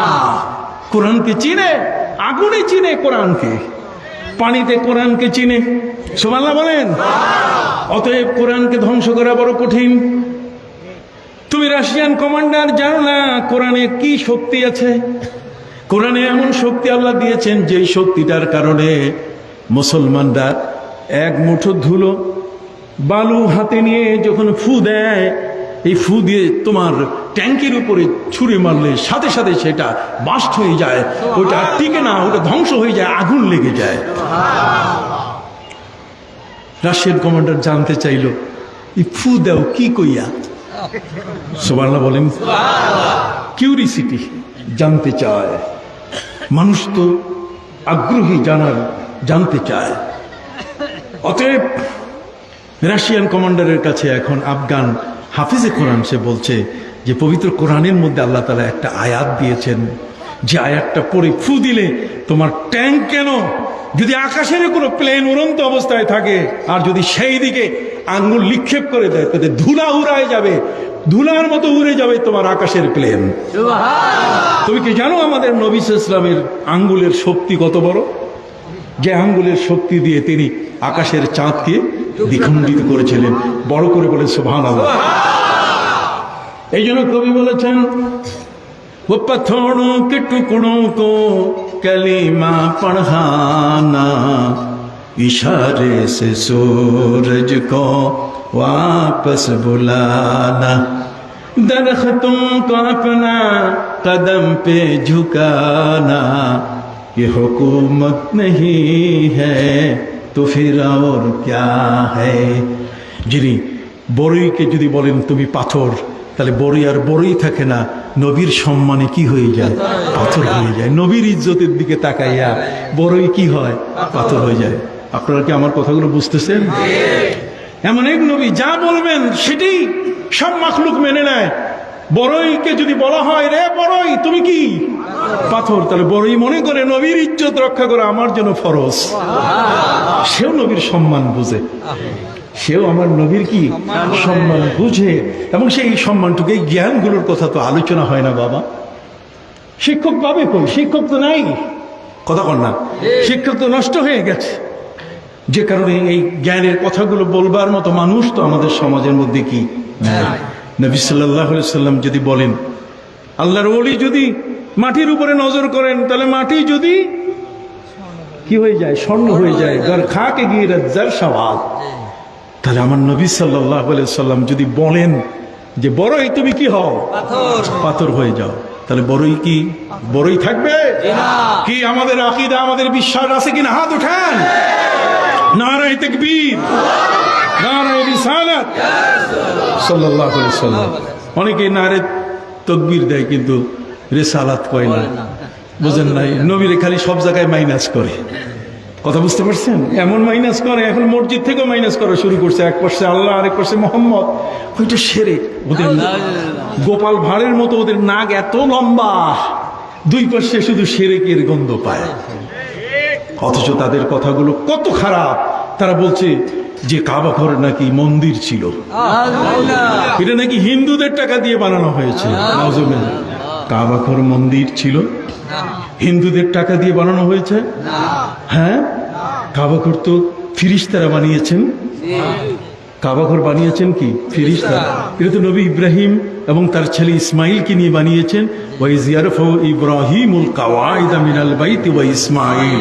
এটাই আমার দলিল, কথা বুঝতে পারছেন? এটা তো এই কাবা ঘর, এটা 12 বার থেকে 14 বার এটা ভাঙ্গা করা হয়েছে, এটা সংস্কার হয়েছে। আর এটা হিন্দুদের টাকা দিয়ে হয়েছে, এটা মন্দির ছিল। আমরা কি বলতে পারি? আর একটু হাত তুলে বলেন, আমরা কি বলতে পারি? সাবধান, বি কেয়ারফুল। মুখ থেকে যেটা বের হবে সেটা যেন আমার আমলগুলো ধ্বংস করে না দেয়। আন তাহবাতা আমালুকুম ওয়া আনতুম লা তাশউরুন। আমার কথায় যদি আমার সব সঞ্চয় শেষ হয়ে যায়, কবরের বাঁচার যতগুলো আমার পাথেও আছে সেগুলো যদি আমার নিজের হাতে আমি ধ্বংস করি। আমি বিদ্বান হয়েছি, বিশাল ডিগ্রি নিয়েছি, অনেক বড় বিশ্ববিদ্যালয়ে পড়েছি, বিদেশি ডিগ্রি আমার অসংখ্য আমি ঝুলাই রাখি, কিন্তু আমার ভাষা এখনো ঠিক হয় নাই, আমি নবীকে গালি দেই, নবী পরিবারকে আমি অসম্মান করি, তাহলে সেটি হবে একটি প্রমাণ যে আমি স্বচ্ছ পবিত্র জ্ঞান অর্জন করতে পারব না। কথা খেয়াল করেছে? সবকিছুতেই একজন মুসলমান কনসিডার করতে পারে না। একজন মুসলমান আইনের মানুষ। প্রত্যেকটা মুসলমান কিসের মানুষ? আইনের মানুষ। আপনি বলেন না প্রত্যেকটা মুসলমান কি আইনের মানুষ? যে রুকু বুঝে, যে সেজদার আইন বুঝে, কথা কর না, যে রুকুর আইন বুঝে, যে সেজদার আইন বুঝে, যে কেরাতের আইন বুঝে, সেই লোকটা জীবন কেমনে চালাতে হবে সে আইন বুঝে না তা কিন্তু নয়। তার গোটা জীবন কমপ্লিট কোড অফ লাইফ হিসাবে আল কোরআনের মতো এক মহাগ্রন্থ তাকে দেওয়া হয়েছে। অতএব সেই অনুযায়ী তো আমরা চলছি, কতক্ষণ না? আমরা কি কোরআনের বাইরে আছি? মুখে দাঁড়িয়ে কি কোরআনের বাইরে? আপনি বলবেন নাই নেই, কোরআনে নাই, আছে তো। হযরত মুসা আলাইহিস সালাম যখন তিনি ওই পাহাড় থেকে 30 দিনের জায়গায় 40 দিন পর এসে ফিরলেন, তখন তার ভাই হযরতে হারুন আলাইহিস সালামকে তিনি বললেন যে আমি আসার 10 দিন দেরি হয়ে গেল, আর মানুষগুলো গরুর বাছুরের পূজা শুরু করলো, তিনি তার দাড়ি ধরেছিলেন। কথা বোঝে নাই? কোরআন বলছে হযরতে হারুন আলাইহিস সালাম নবী মুসা আলাইহিস সালামকে বলছে, ইয়া ইবনা আম্মি লা তাখুজ বিলিহিয়াতি, খবরদার ভাই তুমি আমার হাত দাড়ি ধরো না, তাহলে কোরআনে তো দাড়ির কথা কি নাই? কি আসে তো, আমি যে দাড়ি রাখি সেটা তো কোরআনে আসে না? জোরে কন্যা সুবহানাল্লাহ। আমি রাখি নাই, ইনশাআল্লাহ পরে হয়ে যাবে। শর্ষিনা দরবারে একবার গেলে এসে আসলে দাড়ি গজানো শুরু হয়ে যাবে, ওই দাড়ি আর থামবে না। কথা বলেন নাই? ওই দাড়িটা আর কি থামবে না। আল্লাহু আকবার। সম্মানিত সুধী, যে বিষয়টি আমি আপনাদের সামনে বলতে চেয়েছি, মহাগ্রন্থ আল কোরআন এমন একখানা কিতাব, যেই কিতাবখানা সম্পর্কে আফগান হাফেজে কোরআন তিনি রাশিয়ান কমান্ডারকে বলছে, রাশিয়ান কমান্ডার তুমি জানো না আমার এই কোরআনে কি আছে? কয় আমার ট্যাঙ্কগুলো সব উড়ে যাচ্ছে। কথা কন না? আমাদের হাতে এমন এক শক্তি আছে, যেই শক্তিতে আকাশের চাঁদ দুই টুকরো হয়। একতারাবাতি সাআত ওয়ান শাক্কাল কামার, চাঁদ দুই টুকরো হয়ে গেছে। ইয়া ইলাহি कर दे मुझको उस नबी की सामने जिसने कर दी चाँद को टुकड़े काफिरों के सामने। কাফিরের সম্মুখে আবু জাহেলের সামনে নবী করিম সাল্লাল্লাহু আলাইহি ওয়াসাল্লাম চাঁদকে টুকরো করেছিলেন। কেন? আবু জাহেলের হাতের বড়ই যখন পাথর হয়ে গেল। কতক্ষণ? সারা পৃথিবীর মধ্যে শতসিদ্ধ কতগুলো নিয়ম আছে, কোরআন সেই নিয়মগুলোকে বাতিল করে নাই। বেশ কিছু নিয়ম আছে সেগুলোকে কি বাতিল করে নেই। যেমন হচ্ছে বাচ্চা জন্ম নেওয়ার পরে মায়ের বুকে দুধ পান করার আদি নিয়ম। পৃথিবীতে প্রচলিত নিয়ম আছে যে কোনো শিশু যদি জন্ম নেয় তাহলে দাইমারা ওই শিশুটাকে লালন করতে পারবে 2 বছর। কয় বছর?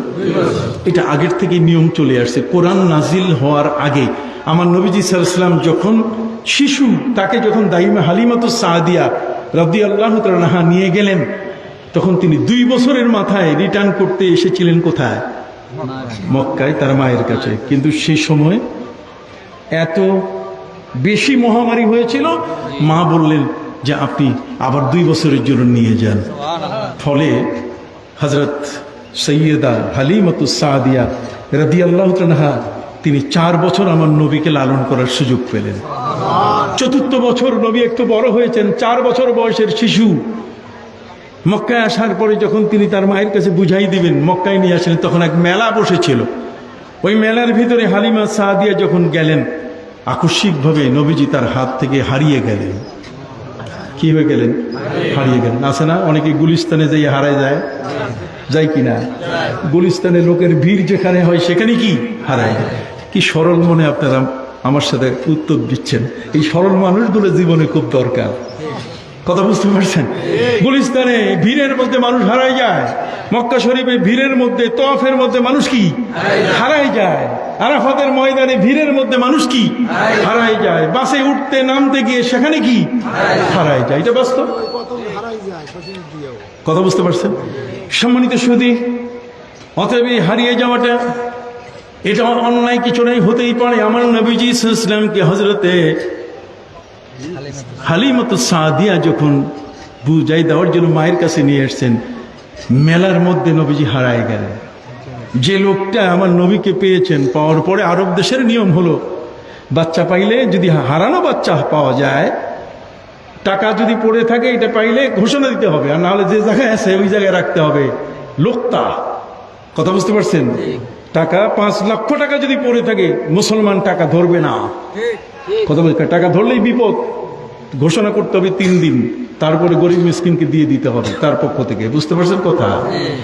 সম্মানিত সুধী, আমার প্রিয় নবী সাল্লাল্লাহু আলাইহি ওয়াসাল্লাম তিনি হারাই গেলেন। যিনি পেয়েছেন, যেই লোকটা নবীকে পেলেন, কোলে নেওয়ার পরে আরব দেশের নিয়ম হচ্ছে ওই হাত পা দেখা, যে আঙ্গুলগুলো আমাদের পরিচিত কোনো লোকের মতো আছে কিনা, পা পরিচিত লোকের মতো কিনা।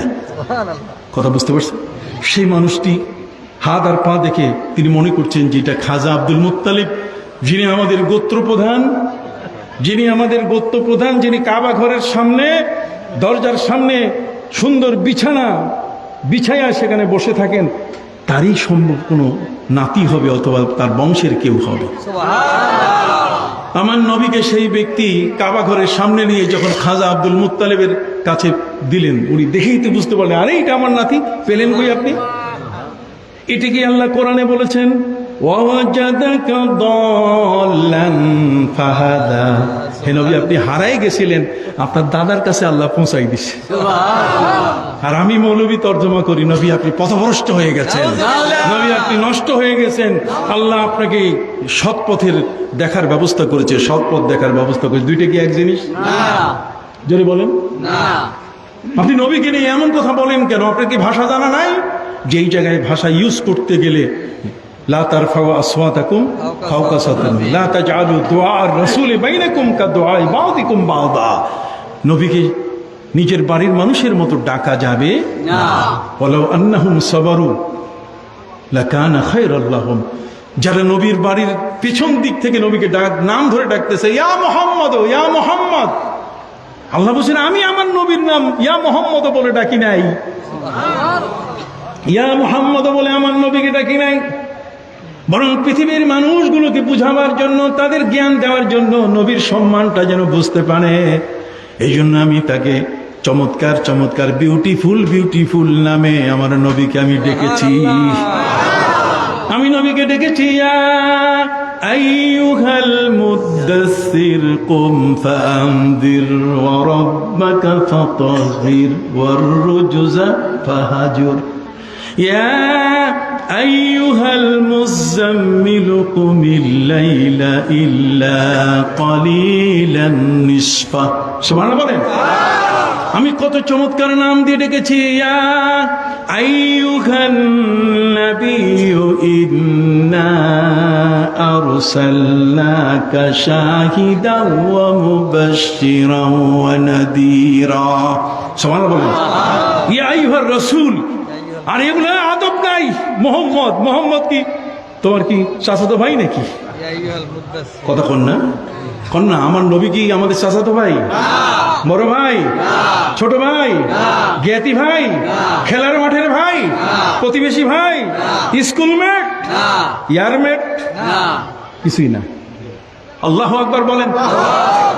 শহীদ খানের মানুষ আজকের চত্রা মঞ্জিলের, চত্রা দরবারের আমাদের হুজুর এখানে বসে আছেন। আল্লাহ তাআলা যেন তার নেক হায়াত দান করেন। এই মানুষটিকে যেন আল্লাহ বহুদিন বাঁচিয়ে রাখেন। এই মানুষগুলোর চোখের দৃষ্টি ভিন্ন, আমাদের দৃষ্টি আর তাদের চোখের দৃষ্টি কিনা এক না। উমরের চোখ দেখলে 900 মাইল দেখে, মানে 900 কিলোমিটার দেখে, 500 মাইল দূরে দেখে। কতক্ষণ না। আর আমার চোখ তো এই যে আপনি যে পর্যন্ত সেই পর্যন্তই কি শেষ। আর আমার নবীর চোখের পাওয়ার কত ছিল? আমার নবী সাল্লাল্লাহু আলাইহি ওয়াসাল্লাম বলেছেন, ওয়াল্লাহি ইন্নী লা আরাকুম মিন যাহরি কামা আরাকুম আমামি। আমি তোমাদেরকে পিছনে তেমন দেখি যেমন সামনে তোমাদেরকে আমি দেখি। শুধু তাই নয়, আমার নবীজি বলেন, ওয়াল্লাহি ইন্নী লা আরাল জান্নাতা ওয়া জাহান্নামা মিন হাহুনা। খোদার কসম করে বলছি, আমি যখন নামাজে দাঁড়াই তখন আল্লাহর জান্নাত এবং জাহান্নাম আমি দেখতে পাই। তাহলে সেই চক্ষু আর আমাদের চক্ষু কি এক না? সুবহানাল্লাহ কি বলবেন না? এই জন্য ভাইরা আমার, আফগান হাফেজে কোরআন রাশিয়ান কমান্ডারকে বলছে, রে রাশিয়ান কমান্ডার, তুমি জানো না মুসলমানের কোরআনের আয়াতের কত বড় শক্তি? রাশিয়ান কমান্ডার জানতে চায়, তাহলে বলো তো সেই কি আয়াতটা, সেই ভার্সেসটা কি যে আয়াতের উপরে আয়াতটার মধ্যে শক্তি আসে? কতক্ষণ না। রাশিয়ান কমান্ডারের কাছে হাফেজে কোরআন এখন তেলাওয়াত করতেছে কোরআনের আয়াত। বুলেট, প্যাট্রিয়ট, কতক্ষণ না, বিশাল বড় শক্তিশালী এমন একটা পাওয়ারফুল বোমা। পবিত্র কোরআন মজিদে আল্লাহ পাক রব্বুল আলামিন বলেছেন, ওয়ামা রামাইতা ইয রামাইতা ওয়ালাকিন্নাল্লাহা রামা। হে নবী, মক্কায় থাকাকালীন অবস্থায় যতক্ষণ পর্যন্ত আমি আপনার উপরে হিজরত ফরজ করি নাই, হিজরত মানে দেশ ত্যাগ করা না দেশ থেকে পালানো? এই দেখেন ভাষার পার্থক্য।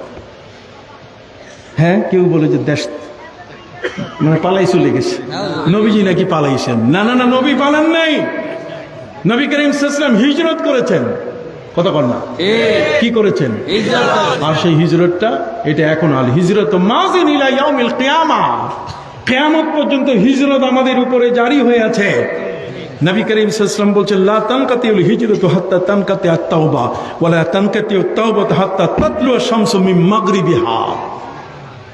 আল্লাহর নবী সাল্লাল্লাহু আলাইহি ওয়াসাল্লাম বলেন, তোমাদের জন্য হিজরত বন্ধ হয় নাই, হিজরত চলতেই থাকবে। হিজরত মানে দেশ ত্যাগ। হিজরত মানে কি? আর সেই দেশ ত্যাগের কারণে এমন একটা দেশে আপনি বাস করছেন যে দেশে নামাজ পড়া যায় না, এমন একটা দেশে বাস করছেন যে দেশে উজু করা যায় না, যে দেশে নামাজ রোজা হজ যাকাত কোনো কিছুই করা যায় না, আর আপনি সেখানে পাউন্ড আর ডলারের জন্য পড়ে আছেন। কথা বল না, আপনি ওখানে টাকা টাকা টাকা, পাউন্ড ডলার, কথা বল না, খালি টাকা টাকা, স্বপ্ন আপনি টাকা দেখতেছেন, অথচ সেখানে নামাজ পড়া যায় না, রোজা করা যায় না। আমরা যাই বিদেশে, আমাদের কেউ কেউ কোনো কোনো বন্ধু আমাদেরকে বলেন যে হুজুর, ফ্যাক্টরিতে যখন কাজ করি, গার্মেন্টসে যখন কাজ করি, এই কাজ করতে গিয়ে তখন ওদের কিন্তু সিসি ক্যামেরা লাগানো আছে, ফলে আমরা চুপ করে যে উজু করব বেসিনে পা উঠাইয়া ধরা পড়লে শেষে চাকরি নট করে দেয়, চাকরি ফায়ার করে দেয়, চাকরি আর রাখে না। কথা কর না। তাহলে আপনি পাউন্ড ডলারের জন্য এমন একটি জায়গায় আপনি আছেন, যে জায়গায় আপনি নামাজ রোজা কিছুই পড়তে পারছেন না, সেখানে কিয়ামতের ময়দানে আল্লাহ আপনাকে জিজ্ঞেস করলে আপনি কোনোভাবে কোনো যুক্তি দিয়ে কি আল্লাহকে বুঝাইতে পারবেন? কথা কর না, কোনো যুক্তি দিয়ে বোঝানো যাবে না। বরং আল্লাহ পাক রব্বুল আলামিন আপনাকে উল্টা বলবেন। কি বলবেন তাও কোরআনে আল্লাহ বলে দিয়েছেন, কে বলে কোরআনে নাই? সব আছে তো। আল্লাহ পাক রব্বুল আলামিন বলেন, আলাইসাত আরদুল্লাহি, এই পৃথিবীর মধ্যে আল্লাহর জমিনটাকে তুমি প্রশস্ত পাও নাই। আলাইসাত আরদুল্লাহি ওয়াসিআতান ফাতুহাজিরু ফিহা। কথা কর না, আল্লাহর পৃথিবীটা কি ছোট ছিল? কেন তুমি হিজরত করো নাই? কথা বোঝা গেছে? তুমি কি জানো, ওয়া ইউহাজির ফি সাবিলিল্লাহি ইয়াজিদ ফিল আরদি মুরাগামান কাসীরান ওয়া সাআ। আল্লাহ বলছেন, যেখানে নামাজ নাই, রোজা নাই, হজ যাকাত কিচ্ছু করা যায় না, কোরআন বলে দিয়েছে তুমি সেই জায়গা ছেড়ে দিয়ে তুমি অন্য জায়গায় চলে যাও। তুমি যতটুকু ক্ষতিগ্রস্ত হয়েছো আল্লাহ তাআলা ডবল নেমত দিয়ে তোমাকে পোষাই দিবেন। তুমি ক্ষতিগ্রস্ত হবে না। ইয়াজিদ ফিল আরদি মুরাগামান কাসীরা। কি বলেন, তাই না? মুরাগামান, এখানে আলিম ওলামা আছেন, মুরাগামান কাসীরা। বিকজ আপনি নামাজ পড়তে পারছেন না, আপনার ওয়ারশিপ, আপনি যে নামাজ পড়বেন সেই নামাজটা পড়তে পারছেন না, আপনি রোজা ফাস্টিং কিছুই করতে পারছেন না, আপনি হজ আপনি কোনোটাই করতে পারছেন না, আপনার অনুমতি তারা দিচ্ছে না। খেয়াল করেছেন কথাটা? অতএব সম্মানিত সুধী, আমি যে কথাটি বলতেছিলাম যে কোরআন এই আয়াত, প্রিয় নবী সাল্লাল্লাহু আলাইহি ওয়াসাল্লাম যখন হিজরত, যতক্ষণ পর্যন্ত তার উপরে আল্লাহ আদেশ দেন নাই ততদিন তিনি মক্কার জমিন ছাড়েন নাই।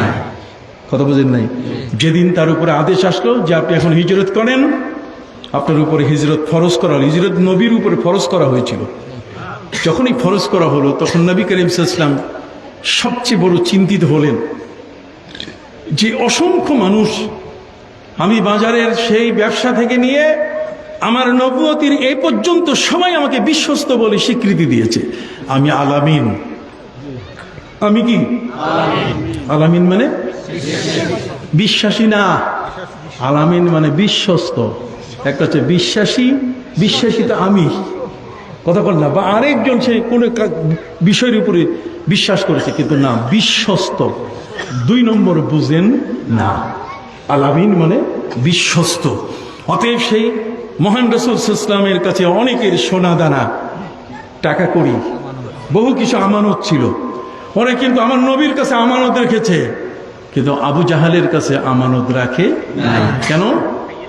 আবু জাহেল হচ্ছে শিয়াল, ওর সামনে যদি মুরগি রাখেন তাহলে ও খাইয়ে ফেলবে।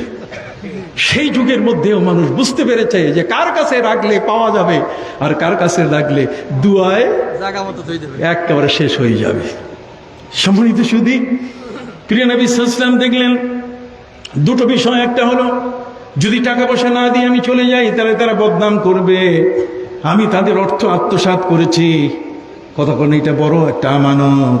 আর দ্বিতীয় নম্বর হলো, আমার এই জায়গায়, আমার বিছানায় কোনো না কোনো একজন ব্যক্তিকে রেখে যেতে হবে, যাতে খালি কিছু না হয়। এখন এই কঠিন মুহূর্ত, চতুর্দিকে কাফেররা ঘিরে বসেছে আমাকে তারা ধরার জন্য, কিন্তু এই সময় আমাকে দুটো ডিসিশন নিতে হবে।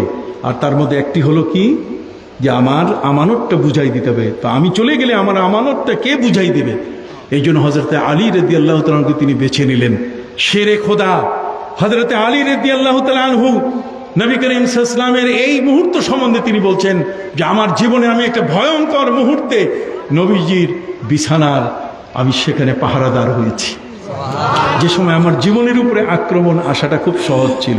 কিন্তু আলী তো আলী, আলী আইনলামিয়াতে যে অর্থই আপনি লিখবেন সেটার অর্থই হলো সবার উপরে।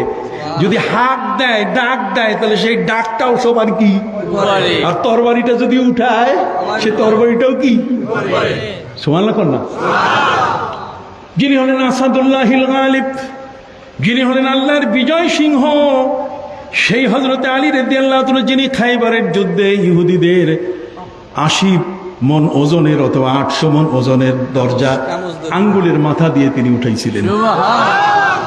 সে আলী রাদিয়াল্লাহু তাআলা নবীজি শোয়া যখন বের হচ্ছেন তখন কাফেররা চতুর্দিকে নবীকে ধরার জন্য রেডি। একটা কত বড় কঠিন একটা সময়। সেই সময়ের মধ্যে নবীজি আল্লাহর কাছে বলেন যে আল্লাহ, আমি এই মুহূর্তে কি করতে পারি? আপনি তো আমার উপরে ফরজ করে দিয়েছেন, আর ফরজ মানে আমাকে বের হতেই হবে, এখানে আর 1 সেকেন্ড থাকা যাবে না। অতএব আমি এখন কি করতে পারি? আল্লাহ বলছেন, হে নবী, আপনি কি করতে পারেন আমার কাছে জিজ্ঞেস করেছেন, আমি কি আপনাকে পলিসি ভুল দিব নাকি? অতএব আল্লাহ তাআলা তাকে বলে দিলেন, আপনি এক মুষ্টি ধুলো হাতে নিয়ে, বালু হাতে নিয়ে আপনি ছুঁড়ে মারুন। যারা আপনাকে ধরার জন্য চোখ মেলে পাহারা দিচ্ছে, আমি বাতাসকে নির্দেশ দিয়েছি এই পুরা বাতাস সেই বালুগুলো সবার চোখের মধ্যে ঢুকাই দিয়া পুরা চোখ দুইটা লক করে দিবে, বন্ধ করে দেবে। ওরা চোখ যখন মলা শুরু করবে, চোখ মলা শুরু করলে অনেক রাস্তা তৈরি হয়ে যাবে, আপনি বের হয়ে যান। নবীজি ছুঁড়ে মারলেন, ছুঁড়ে মারার সাথে সাথে সাথে সাথে তাদের চোখ অন্ধ হওয়া শুরু করলো।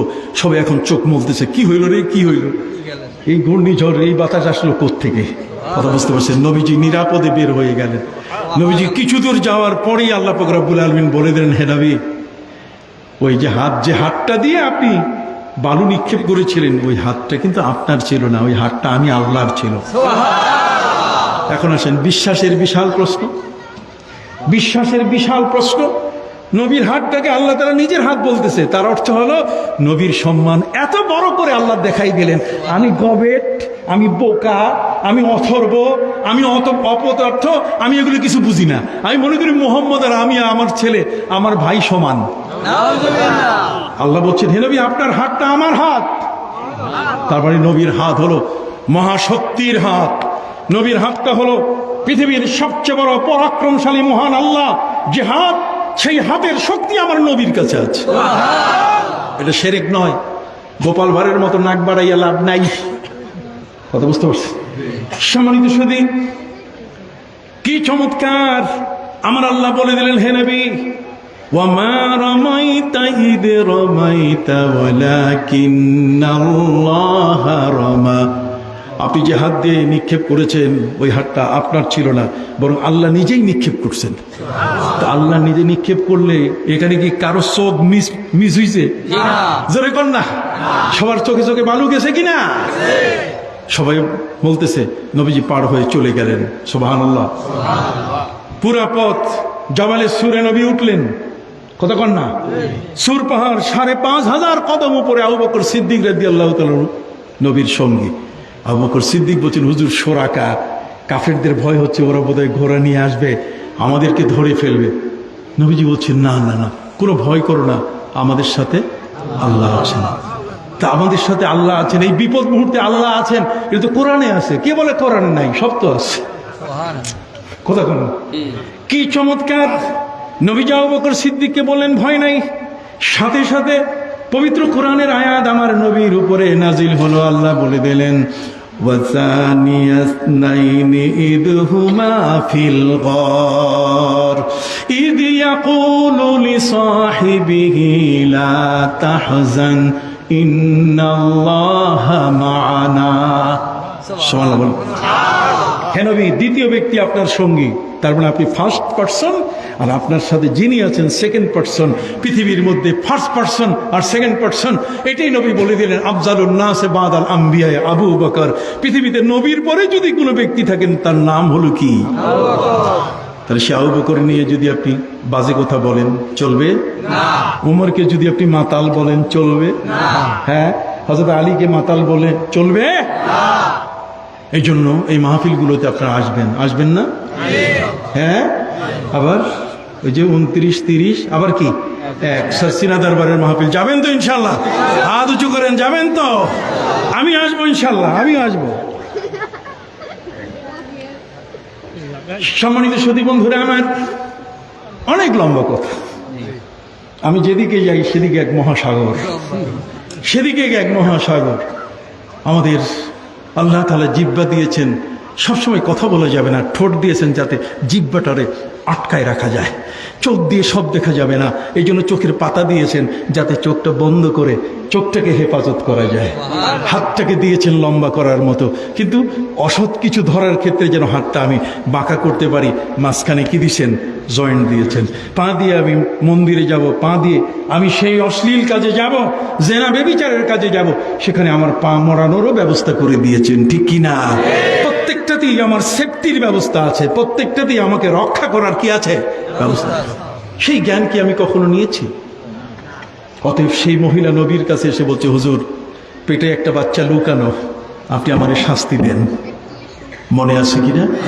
আর ওদিকে আফগান মুজাহিদকে নিয়ে, আফগান হাফেজে কোরআনকে নিয়ে রাশিয়ান কমান্ডার প্রশ্ন করছে যে তোমাদের কি শক্তি আছে এমন যে শক্তিতে আফগানিস্তানের ভিতরে যখনই কোনো ট্যাঙ্ক প্রবেশ করে, আমাদের কোনো এই ধরনের কোনো অস্ত্রবাহী কোনো যানবাহন প্রবেশ করে, তখন এগুলো ধুলার মতো উড়ে যাচ্ছে। কারণটা কি? ধ্বংস করছো কি দিয়া? কোনো বড় ধরনের অস্ত্র আছে কিনা? বলছে না, কিছু নাই, আছে আমাদের হাতে কি? আমাদের সৈন্যরা ওয়ামা রামাইতা ইজ রামাইতা ওয়ালাকিন্নাল্লাহ রামা, এটা বলে, এটা ফু দিয়ে যখন তোমাদের ট্যাঙ্কগুলোর দিকে নিক্ষেপ করে, তখন এটা বিশাল একটা অ্যাটম বোম হয়ে যায়, তখন তোমাদের ট্যাঙ্কগুলো আর বাঁচতে পারে না। রাশিয়ান কমান্ডার বলল, শোনো আফগান মুজাহিদ, তোমার ভিতরে তো কোরআন আছে। কাহা, আমার ভিতরে 30 পারা কোরআন। 30 পারা কোরআন যদি তোমার কাছে থাকে, আমরা এখন মেশিন গান দিয়ে, বেটা গান দিয়ে তোমাকে ঝাঁঝরা করে ফেলবো, দেখি তোমার কোরআন তোমাকে বাঁচাতে পারে কি না। কথা বুঝতে পারছেন? আফগান মুজাহিদ বলছে, তাহলে 2 রাকাত নামাজ পড়ার সুযোগ দাও। কতক্ষণ না? 2 রাকাত নামাজ পড়ার কি সুযোগ দাও।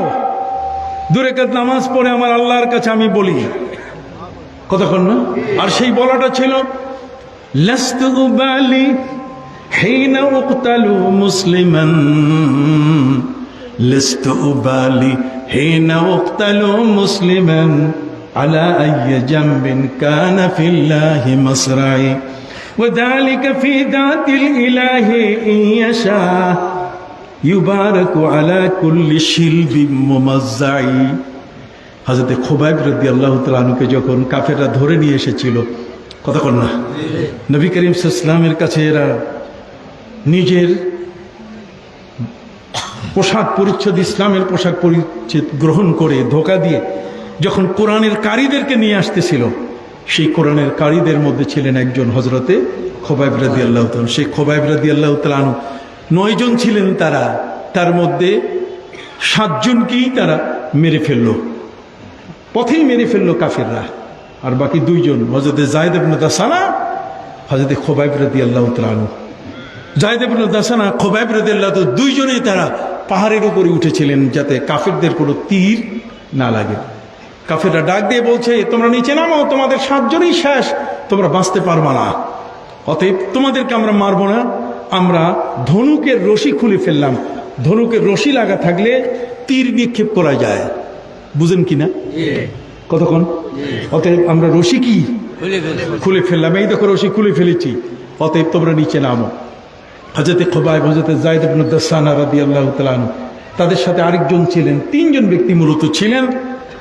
এদের মধ্যে 2 জন তারা হযরতে খুবাইব রাদিয়াল্লাহু তাআলা আনহুকে নিয়ে তারা চলে আসলো মসজিদে আয়েশার পাশে, তানিম কাবা ঘর থেকে 7.5 কিলোমিটার দূরে, আর বাকি দুইজনকে রশি লাগাইয়া তারা সেখানে দুইজনকেই জবাই করে ফেলল।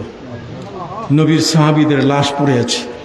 এখন কাফের যারা আছে তারা সবাই মিলে বলছে যে এই লাশগুলো আমরা নিয়ে যাব, এদের মাথাগুলো যদি নিয়ে যাওয়া হয় তাহলে মক্কায় ঘোষণা দেওয়া হয়েছে মাথাটা নিলে পরে বদরের যুদ্ধে যে কাফেরগুলো মারা গেছে 70 জন, তাহলে ওদের পরিবারের পক্ষ থেকে রাষ্ট্রীয়ভাবে আমাদেরকে 100টা করে উট পুরস্কার দেওয়া হবে।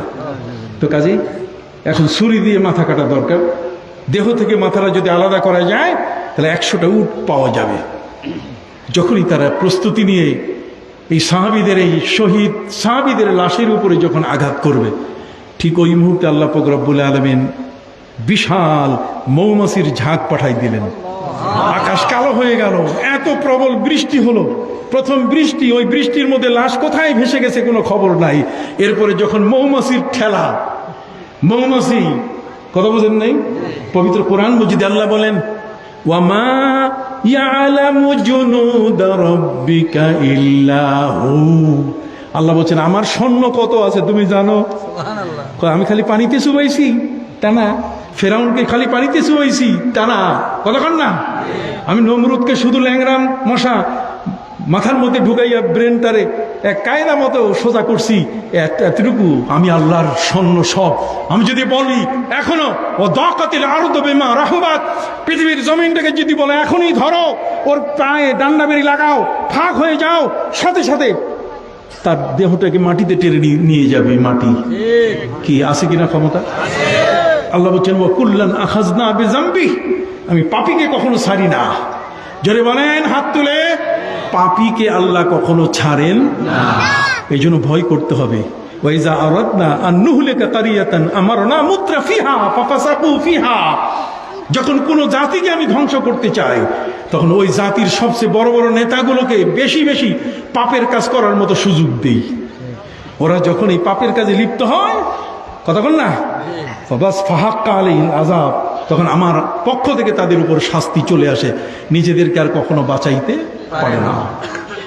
কথা কি বুঝতে পারছেন? সম্মানিত শুধু কোনো অবস্থাতেই বাঁচার কোনো সুযোগ নাই। দুইজনকে তারা মেরে ফেললো। আকস্মিকভাবে বিশাল বড় এক বাহিনী চলে আসলো, আর সেই বাহিনীটার নাম কি? মৌমাছির বাহিনী। বল্লা জানেন তো? বল্লা 17 হাত পানির নিচে গিয়ে খাতির করে, ওখানে জায়গায় হুল দেয়। হ্যাঁ, ভীমরুল, এটা বড় মারাত্মক। এই ধরনের বিশাল বাহিনী আল্লাহর আছে। ধরতে গিয়ে যদি আল্লাহ ধরে বসেন, আকজা আজিজিম মুক্তাদের, একবার যদি ধরে বসেন তাহলে তার হাত থেকে বাঁচা বড় কঠিন। সম্মানিত সুধী, এই কয়েকজনের লাশ গায়েব হয়ে গেল, তারা আর মাথা কাটতে। এখন একজন আছে, তার মাথা কাটা সহজ, তাকে জীবিত অবস্থায় নিয়ে গেল তারা। বর্তমান হাজী সাহেবানরা মক্কায় গিয়ে যারা উমরা করেন, উমরা শেষ করে আরো নতুন উমরা করতে গিয়ে যারা মসজিদে আয়েশায় যান, মসজিদে আয়েশা তানিম নামক এলাকায় যান, মসজিদে আয়েশা থেকে মাত্র 20 গজ দূরে, সেখানে হযরতে খুবাইব রাদিয়াল্লাহু তাআলা আনহুকে আনা হয়েছিল। হযরতে খুবাইব রাদিয়াল্লাহু তাআলা আনহুকে বেঁধে রেখেছিল, তারা কোনো খাবার দেয় নাই। কিন্তু এই বাধা অবস্থায় তারা দেখতে পেল আকস্মিকভাবে হযরতে খুবাইব রাদিয়াল্লাহু তাআলা আনহুর সামনে আল্লাহর জান্নাত থেকে খেজুর এসে পড়তেছে। সুবহানাল্লাহ। আসতে বলেন কেন? একজন বন্দী, আর সেই বন্দির সামনে কি আসতেছে? খেজুর আসতেছে। ওই মুহূর্তে বাড়ির একটা ছোট্ট বাচ্চার হাতে ছুরি ছিল। সেই ছুরিটা নিয়ে যখন হযরতে খুবাইব রাদিয়াল্লাহু তাআলার কাছে শিশুটি আসলো, উনি শিশুটির হাত থেকে সেই ছুরিটা নিয়ে নিলেন। ছুরিটা নেওয়ার সাথে সাথে হাউমাউ চিৎকার পড়ে গেল পুরা বাড়িটাতে, যে এই ছুরি এখন কার হাতে? আসামির হাতে।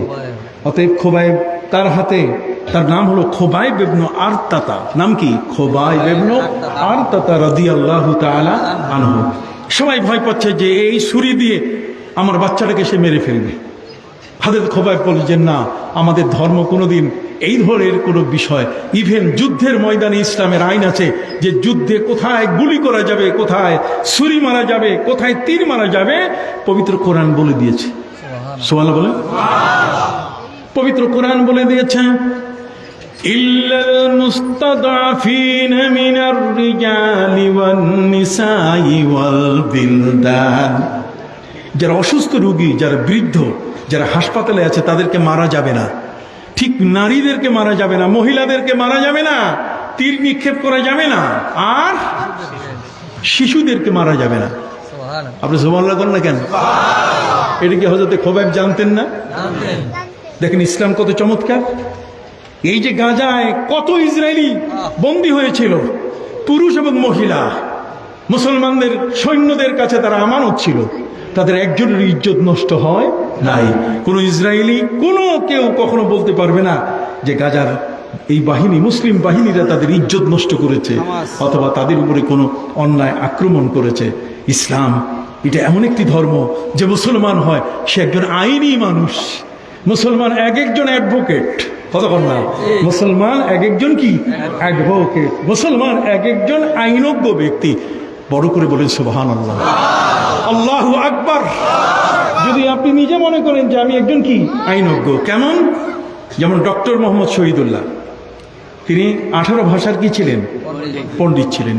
তার মধ্যে উনি ছিলেন লয়ার ছিলেন, তিনি অ্যাডভোকেট ছিলেন। ওনাকে জিজ্ঞেস করা হলো যে আপনি এত বড় পণ্ডিত, ডক্টর মানুষ, ইউনিভার্সিটির আপনি বিশাল বড় একজন অধ্যাপক, আপনি প্রফেসর, আপনি এই ল পড়লেন কেন? আপনার ল ছাড়া আপনি ফুরফুরা দরবারের একজন গোল টুপিওয়ালা মানুষ, ফুরফুরা দরবারের একটা গোল জামা পরা মানুষ, আপনি আপনার ল পড়লেন কেন? উনি বলছেন, দেখো আমি ল পড়ছি, আইন পড়ছি এই কারণে যে কেউ যেন আমার ক্ষতি করতে না পারে, আর আইন পড়ছি এই কারণে যাতে আমি কারো ক্ষতি না করতে পারি। একজন মুসলমান হচ্ছে আল মুসলিম মান সালিম আল মুসলিমুনা মিন লিসানি ওয়া ইয়াদিহি। কত সহজ কথা। এটা অ্যাডভোকেটের আইন, কতক্ষণ, এটা অ্যাডভোকেটের কি আইন। আল মুসলিম মান সালিম আল মুসলিমুনা মিন লিসানি ওয়া ইয়াদিহি। একজন মুসলমান আরেকজন মুসলমানকে তার মুখ এবং হাত দিয়ে কখনো কষ্ট দিবে না। এই জন্য হযরত খুবাইব রাদিয়াল্লাহু তাআলা আনহু তিনি বলছেন, তোমাদের কোনো পেরেশানি নাই, তোমাদের কোনো ঘাবড়াবার কিছু নাই, চিন্তার কোনো কারণ নাই। যে ছুরিটা আমাকে দিয়েছ এই ছুরিটা নাও। ছুরিটা ফেরত দিয়ে দিলেন তিনি। সবাই অবাক হয়ে গেল। উনি বসা অবস্থায় দেখা গেছে যে জান্নাতের খেজুর তার সামনে আসতেছে, তিনি ধরে ধরে খেজুরের ঝোপা থেকে খেজুর খাচ্ছেন। পরে বলছে যে এখানে তো কোনো খেজুর গাছ নাই, এই এলাকার মধ্যে কোথাও কারো কাছে খেজুর নাই, খেজুরের তাজা ঝোপা তার সামনে উপস্থিত। এটা আল্লাহর পক্ষ থেকে একটি তোহফা, এটা তোহফা। খেজুরের ঝোপাটা কি তোহফা, বুঝেন? উপঢৌকন। সম্মানিত সুধী, সে হযরত খুবাইব রাদিয়াল্লাহু তাআলা বলল, তুমি সবকিছু ছেড়ে দাও, আমরা তোমাকে কিছুই করব না। আর যদি তুমি এখনো ইসলামের উপরে থাকো, মুহাম্মদ সাল্লাল্লাহু আলাইহি ওয়াসাল্লামকে যদি রাসূল হিসাবে মানো, তাহলে তোমাকে আমরা জবাই করব। উনি বলছেন, কোনো পরোয়া নাই, লাস্তু উবালি হিনা উক্তালু মুসলিমান। মুসলমান হওয়ার কারণে যদি আমাকে মরতে হয়, তাহলে সেই মৃত্যুতে আমি কি আছি? রাজি আছি। আপনি দেখছেন মুসলমান, হ্যাঁ, ইসলামের জন্য সে মরতে কি আপনার রাজি আছেন কিনা? হাত উঁচু করে বলেন, রাজি আছেন কিনা? এই ইমানি শক্তি আপনার আসতে হবে।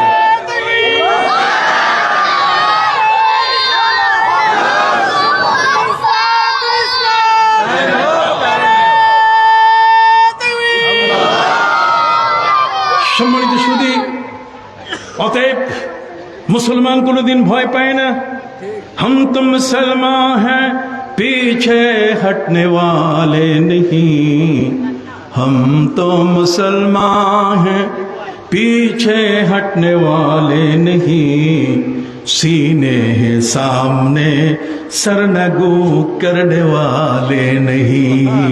আমাদের সিনা সামনে আমরা কারো কাছে মাথা নত করতে জানি না। সুবহানাল্লাহ বলেন। সাইহুজামুল জামা ওয়া ইউআল্লুনা দুবুর। আমাদেরকে দেখে তারা পালিয়ে যাবে, আমরা কোনোদিন পালাবো না। সম্মানিত সুধী, অতএব হযরত খুবাইব রাদিয়াল্লাহু তাআলা তিনি বললেন, তোমরা যদি আমাকে জবাই করতে চাও তাহলে 2 রাকাত নামাজ পড়ার এই সুন্নত শুরু হলো। এই 2 রাকাত নামাজ সুন্নতে খুবাইব। হযরত খুবাইব রাদিয়াল্লাহু তাআলা এটা চালু করছে। তাহলে খুবাইব চালু করলে এখন কি বেদাত হবে? না। এখন তো বেদাতের, অনেকেই তো বেদাতের মহাপণ্ডিত।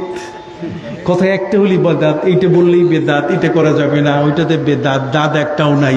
এত দাঁত উঠাই দিলে শেষে তো চমৎকার, হ্যাঁ, শেষে কলা আনতে হবে, কথা বুঝেন নাই? কলা মানে জেল। সম্মানিত সুধী, বলতেছি আপনাদের খেদমতে, সব বেদাত কেমনে বলবেন? যদি বেদাত সবটাই হয়, তাহলে পবিত্র কোরআনের একজন ব্যক্তি, যিনি কোরআনকে নিজের সিনায় নিয়েছেন, যার পা একটা কাটা, যিনি মাকতুর রিজিল, যিনি ক্রেস দিয়ে হাঁটতেন, ক্রেস দিয়ে হাঁটতেন, একখান পাও একখান ঠ্যাং নাই। এই ঠ্যাংটা নাই কেন? ঠ্যাংটা না থাকার কারণ হচ্ছে, উনি যখন 3-4 বছরের বয়স, তখন উনি তার বাড়ির পাশে একটা চড়ুই পাখি আসছিল, সেই চড়ুই পাখিটাকে ধরে উনি রশি দিয়ে তার পাও বেঁধেছিলেন। পাও বাঁধার পরে চড়ুই পাখিটা ওই পার সুতা, এই সুতাটা দেয়ালের সাথে একটা তার কাটার সাথে উনি বেঁধে দিয়েছেন। পাখিটা উড়াল দিতে গিয়ে তার পাটা ভেঙেছিল। সকালবেলায় তার মা, তিনি উঠানে ঝাড়ু দিতে গিয়ে দেখেন যে একটা পাখি ঝুলে আছে আর সুতা তার পায়ে লাগানো, পাখিটার পা ভাঙ্গা। এটা যে তার ছেলেই কাজ করছে এটা মা জানতেন না। তিনি বলে উঠলেন, এই পাখিটার পা যার কারণে ভেঙেছে, আল্লাহ যেন তারও পা ভেঙে দেন। তার বাচ্চাটা ছিল শোয়া, ওই অবস্থায় উপর থেকে একটা ভারী জিনিস পড়ে পাটা কি একেবারে টুকরা হয়ে গেছে। এই জন্য মা বাবা কোনোদিন আপনার সন্তান যত বড়ই আপনার অপরাধ করুক, মুখটা একটু সামাল দিয়েন। কথা বুঝেন নাই? সাথে সাথে কিছু কইেন না। আপনি তার বাবা, আপনি তার মা, অতএব আপনি মা বাবা হিসাবে আপনার ধৈর্য অনেক বড়। কি বলেন, ঠিক কিনা? এমন গালি দিবেন না যে যা তুই মর, যা তুই কি মর। তাহলে যদি মরেই যায়, তখন পৃথিবীতে সবচেয়ে বড় একটা বোঝা আপনার কাঁধে উঠবে, যে বোঝাটা বহন করার ক্ষমতা আপনার হাতে, আপনার কাঁধের মধ্যে নাই। আমি কি বুঝাইতে পারছি আপনাদের? সম্মানিত সাথী বন্ধুরা আমার, এই জন্যই হযরতে খুবাইব রাদিয়াল্লাহু তাআলা আনহু, তিনি ছিলেন এমন 2 রাকাত নামাজ পড়ার জন্য তিনি তাদের কাছে সময় চাইলেন। ওরা বলছে, হ্যাঁ নামাজ পড়ো, কিন্তু ফাইনাল তোমার জবাই, নামাজ পড়ো, তোমাকে আমরা সময় দেব। তিনি 2 রাকাত নামাজ পড়তে যাইয়া মদিনার নবীজি সাল্লাল্লাহু আলাইহি ওয়াসাল্লামের সাথে তিনি ডাক দিয়ে কথা বলা শুরু করলেন। হে নবী, আপনার প্রতি সালাম, লাস্তু বালি, কোনো ভয় নাই, আমি মুসলমান হওয়ার কারণে আজকে আমাকে জীবন দিতে হচ্ছে, এটা আমার জন্য সবচেয়ে বড় সৌভাগ্যের সময়। লাস্তু বালি হিনা উক্তালু মুসলিমান আলা আইয়ি যামবিন কানা ফিল্লাহি মাসরাই, যেই দিকে ফিরাইয়া আমার জবাই করুক, যেই দিকে ফিরাইয়া আমার অঙ্গ প্রত্যঙ্গ টুকরো টুকরো করুক, আমার আপত্তি নাই। যে তুমি কোথায়? খুঁটির উপরে ঝুলাই রেখে মক্কার জমিনে ঘোষণা করা হলো, যদি কোনো মুসলমান মুহাম্মদ সাল্লাল্লাহু আলাইহি ওয়াসাল্লামের কাছে ঈমান আনে, তার হাতে যদি ঈমান আনে, তাহলে তার পরিণতি হবে এই। হযরতে খুবাইব রাদিয়াল্লাহু তাআলা জবাই করে জন পাহারা দিবে ঘোড়া নিয়া, কেউ যেন লাশটাকে নিতে না পারে। অতএব তোমরা কে আছো, আমার সাহাবীর মধ্যে তোমরা কে আছো, তোমরা খুবাইবের লাশটা আমার কাছে আনিয়ে দিতে পারবে? প্রিয় নবী সাল্লাল্লাহু আলাইহি সাল্লামের সাহাবী জানা, তাদের ঈমানের শক্তি ছিল এতই বড়। হযরতে আলী রাদিয়াল্লাহু তাআলা হাত উঁচায় বললেন, হুজুর আমি। আপনি আলীকে মাতাল কোন? আর সেই আলী দেখেন কোথায় যাইতেছে। ওই আলী নবীর দুর্দিনের মুহূর্তে, ভয়ঙ্কর সময় তিনি তার বিছানায় শুয়েছেন। কি বলেন, ঠিক না? নবীর জীবন মরণ সান্নিধ্যে হযরতে আলী নবীর বিছানায়। কি কোন ঠিক না? হযরতে আলী রাদিয়াল্লাহু তাআলা এমন একটি কঠিন অবস্থায়, আলী বলছেন, ওরা 40 জন খুঁটির চতুর্দিকে পাহারাদার ঘোড়া নিয়ে পাহারা দিচ্ছে, লাশ যেন কেউ খুলে নিয়ে কোথাও নিতে না পারে। হযরত আলী বলছেন, হুজুর আমি। নবীজি বলছেন, ঠিক আছে আলী, তুমি যদি রাজি হও তাহলে যাও। আলী বলছেন, হুজুর আমি একা গেলে হবে না, আমার একজন বন্ধু সবসময় আমার সাথে থাকে, ওই বন্ধুটাকেও আমাকে দিতে হবে। কয়, কে তোমার বন্ধু? কয়, হযরতে মেকদাদ। নাম কি? একটু আপনারা বলতেছেন না কেন? এই আওয়াজ আপনারা কেউ করবে না, কথা কন না। বন্ধু, তার নাম কি? মেকদাদ। হযরত মেকদাদ রাদিয়াল্লাহু তাআলা সঙ্গী হয়ে গেলেন। 2 জনে 2টো ঘোড়ার পিঠের উপরে সওয়ার হয়ে মদিনার জমিন থেকে দ্রুত গতিতে আনফুস ইন্না রাব্বাকুম লারাউফুর রহিম। সুবহানাল্লাহ বলেন। আমার আল্লাহ বলেন, তোমাদের জন্য আমি দ্রুতযান হিসেবে ঘোড়া সৃষ্টি করে দিয়েছি। ঘোড়া যে দ্রুতযান, এই ঘোড়া হচ্ছে পৃথিবীর মধ্যে পাওয়ার। ঘোড়ার চেয়ে বেশি দ্রুত কোনো প্রাণী চলতে পারে না। এই জন্য পৃথিবীর সমস্ত বিজ্ঞানীরা হর্স পাওয়ার, কি পাওয়ার? আপনি পেট্রোল পাম্প কিনতে যান, যাই হিসাব কি দোকানদারের কাছে কি বলবেন? 1 হর্স অথবা 2 হর্স, তার মানে 1 ঘোড়া অথবা 2 ঘোড়ার পাওয়ার। তাহলে 1 ঘোড়া আর 2 ঘোড়ার পাওয়ার কে শিখাইলো? কোরআনে বলে নাই? আছে তো, কি কোন তাই না? ঘোড়ার পাওয়ার দিয়ে চলতেছে বেচা কিনা, আপনি বলছেন কিছু নেই। ওয়াল খাইলা ওয়াল বিগালা ওয়াল হামির, আল্লাহ বলছেন 3 ধরনের যানবাহন তোমাদের দিয়েছি। তার মধ্যে দিয়েছি যদি রোগীকে খুব তাড়াতাড়ি বরিশাল মেডিকেলে নিতে হয়, তাহলে এটা এই সাধারণ যানবাহন নিলে হবে না, দ্রুত তাড়াতাড়ি নিতে হবে। ওই যে হার্টের রোগ যদি হয় তাহলে বেল বাজাইতে বাজাইতে নিতে হবে, কি বলেন, টুনটুনি বাজাইতে বাজাইতে কি নিতে হবে। কথা বলছে দ্রুত যান, যত তাড়াতাড়ি যাওয়া যাবে। আর একটা হচ্ছে মাঝারি পাল্লায়, আর একটা হচ্ছে ধীরে ধীরে। তো মাঝারি পাল্লার যেটা সেটা বেগাল, খচ্চর আর গাধা। কি সবাই কোন না কি? গাধা। এই গাধা এটা হচ্ছে সবচেয়ে লেটে হাঁটে, এটা সবচেয়ে স্লো হাঁটে। হ্যাঁ, এই জন্য আল্লাহ বলছেন ওয়াল খাইলা, আল্লাহর সিরিয়াল কত চমৎকার। আল্লাহ প্রথমটাকে নিয়ে এসছেন দ্রুতযান হিসাবে। ওয়াল খাইলা ওয়াল বিগালা ওয়াল হামির, হামির মানে গাধা, বেগাল মানে খচ্চর। ওয়াল খাইলা ওয়াল বিগালা ওয়াল হামির লিতারকাবুহা, এটার উপরে সওয়ার হবে তোমরা যানবাহন হিসাবে। ওয়া জিনা, এবং ঘরের উপরে যদি সামনে যদি উঠানে ঘোড়া থাকে তাহলে বলবে লোকটা বড় লোক, এটা অভিজাত মানুষ। কতক্ষণ না, এটা কি অভিজাত মানুষ। শুধু তাই নয়, আল্লাহ বলছেন ওয়া তাহমিলু আসকালাকুম ইলা বালাদিন লাম তাকুনু বালিগিহি ইল্লা বিশাক্কিল আনফুস। আল্লাহ বলছেন এই সুবিদখালী থেকে যদি ঢাকা পর্যন্ত তোমাদের এই সমস্ত উৎপাদন, কতক্ষণ না, আপনার এখানে সবচেয়ে বেশি ঢাকায় কি যায়? ধান যায়। ডাব নারিকেল যায় কি? আমরা যাই? আমরা যাই। তো আমরা যাক, ডাব নারিকেল যাক, আর ধান যাক, এগুলো যদি আপনারা প্রত্যেকেই কান্দে করে করে ঢাকায় নিয়ে যাইতেন তাহলে কি যান বাঁচত? আল্লাহ বলছেন ওয়া তাহমিলু আসকালাকুম, তোমাদের এই বোঝাগুলো, এই প্রাণীগুলো তার নিজের পিঠে নিয়ে, ওয়া তাহমিলু আসকালাকুম ইলা বালাদিন লাম তাকুনু বালিগিহি ইল্লা বিশিক্কিল আনফুস। তোমার এখানে ফসকা পড়া ছাড়া, ব্যথা পাওয়া ছাড়া এই প্রাণীগুলো যদি তোমাকে সাহায্য না করতো তাহলে তুমি মালগুলো পৌঁছাইতে পারতে না। সুবহানাল্লাহ বলেন। মক্কায় তানিম আয়েশা মসজিদের কাছে, এখানে যখনই তারা এসে পৌঁছার সাথে সাথে আল্লাহর পক্ষ থেকে এই 40 জনের চোখের মধ্যে আল্লাহ ঘুম দিয়ে দিলেন। আর নাক টেনে, এটাকে বলে খার্রাটা। এটাকে বলে কি? খার্রাটা। খার্রাটা শব্দের অর্থ হচ্ছে নাক টেনে ঘুমানো। মনে হয় একেবারে বাসর রাতের ঘুম দিছে। কথা বুঝেন নাই? একেবারে নাক টেনে 40 জন ঘুমাইতেছে। আর ওই মুহূর্তে হযরত আলী রাদিয়াল্লাহু তাআলা মিকদাদকে বলেন চলো খুঁটির পাশে। তার কাঁধের উপরে পা দিয়ে হযরত আলী হযরত খুবাইবের লাশটা তিনি কাঁধে করে নিচে নামালেন। সুবহানাল্লাহ। ঘোড়ার উপরে উঠাই দিয়ে যখন দুজনে দূরে সরে যাওয়া শুরু করলেন, তখন এই 40 জনের ঘুম ভেঙে গেল। এই 40 জন সবাই মিলে তাদের ঘোড়াগুলো নিয়ে অ্যাটাক করা শুরু করলো হযরত আলী এবং মিকদাদকে। ওনারা জোর গতিতে মদিনার দিকে নিয়ে যাচ্ছেন হযরত খুবাইবকে। কিন্তু এদের 40 জনের কারো কারো ঘোড়া আরো বেশি দ্রুতগামী হওয়ার কারণে তারা হযরত আলী এবং মিকদাদকে ঘিরে ফেলল। এখন মাঝখানে হযরতে খুবাইব রাদিয়াল্লাহু তাআলার রক্তমাখা লাশ হযরত আলীর কাঁধে। এই কাঁধে থাকা অবস্থায় ঘোড়া চলছে, ঘোড়া থেমে গেল। হযরত আলী রাদিয়াল্লাহু তাআলা নবীজিকে বলেন, নবীজি চতুর্দিকে কাফের সৈন্যরা ঘিরে ফেলেছে, এখন বাঁচার উপায় কি? আল্লাহর নবী সাল্লাল্লাহু আলাইহি সাল্লাম বলে দিলেন, মাটিতে ছেড়ে দাও তার লাশ। তারপর ছেড়ে দেওয়ার সাথে সাথে মাটি ফাঁক হয়ে যাবে, আর মাটি ফাঁক হওয়ার সাথে সাথে তার ওখানে মাটি আবার ঢেকে ফেলবে, যাতে তার লাশটাকে তারা নিতে না পারে। এই জন্য হযরতে খুবাইব রাদিয়াল্লাহু তাআলাকে বলা হয় বালিউল আরদ, মাটির ভক্ষিত ব্যক্তি, মাটি থেকে খেয়ে ফেলেছে। আপনি কথা বলছেন। অতএব আফগান সেই হাফিজে কোরআন রাশিয়ান কমান্ডারের কাছে বলল যে আমার কি 2 রাকাত নামাজ পড়তে দেন। ওই যে নামাজের কাহিনীটা বললাম যাতে আপনাদের মনে থাকবে তো? কারা কারা ওয়াজ থুয়ে যাবেন? আপনি থুয়ে যাবেন না নিয়ে যাবেন? কারা কারা নিয়ে যাবেন? হাত উঠান। নারায়ে তাকবীর। ঠিক আছে, বাকি যে একটা আছে ওটা দিবেন না? নারায়ে রিসালাত। এটা বাদ দিয়েন না, এটা দুইটাই পাশাপাশি কইেন।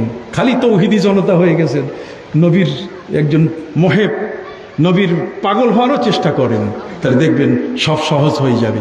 কথা বুঝতে পারছেন? যাই হোক, আমি বেশি সময় নেব না।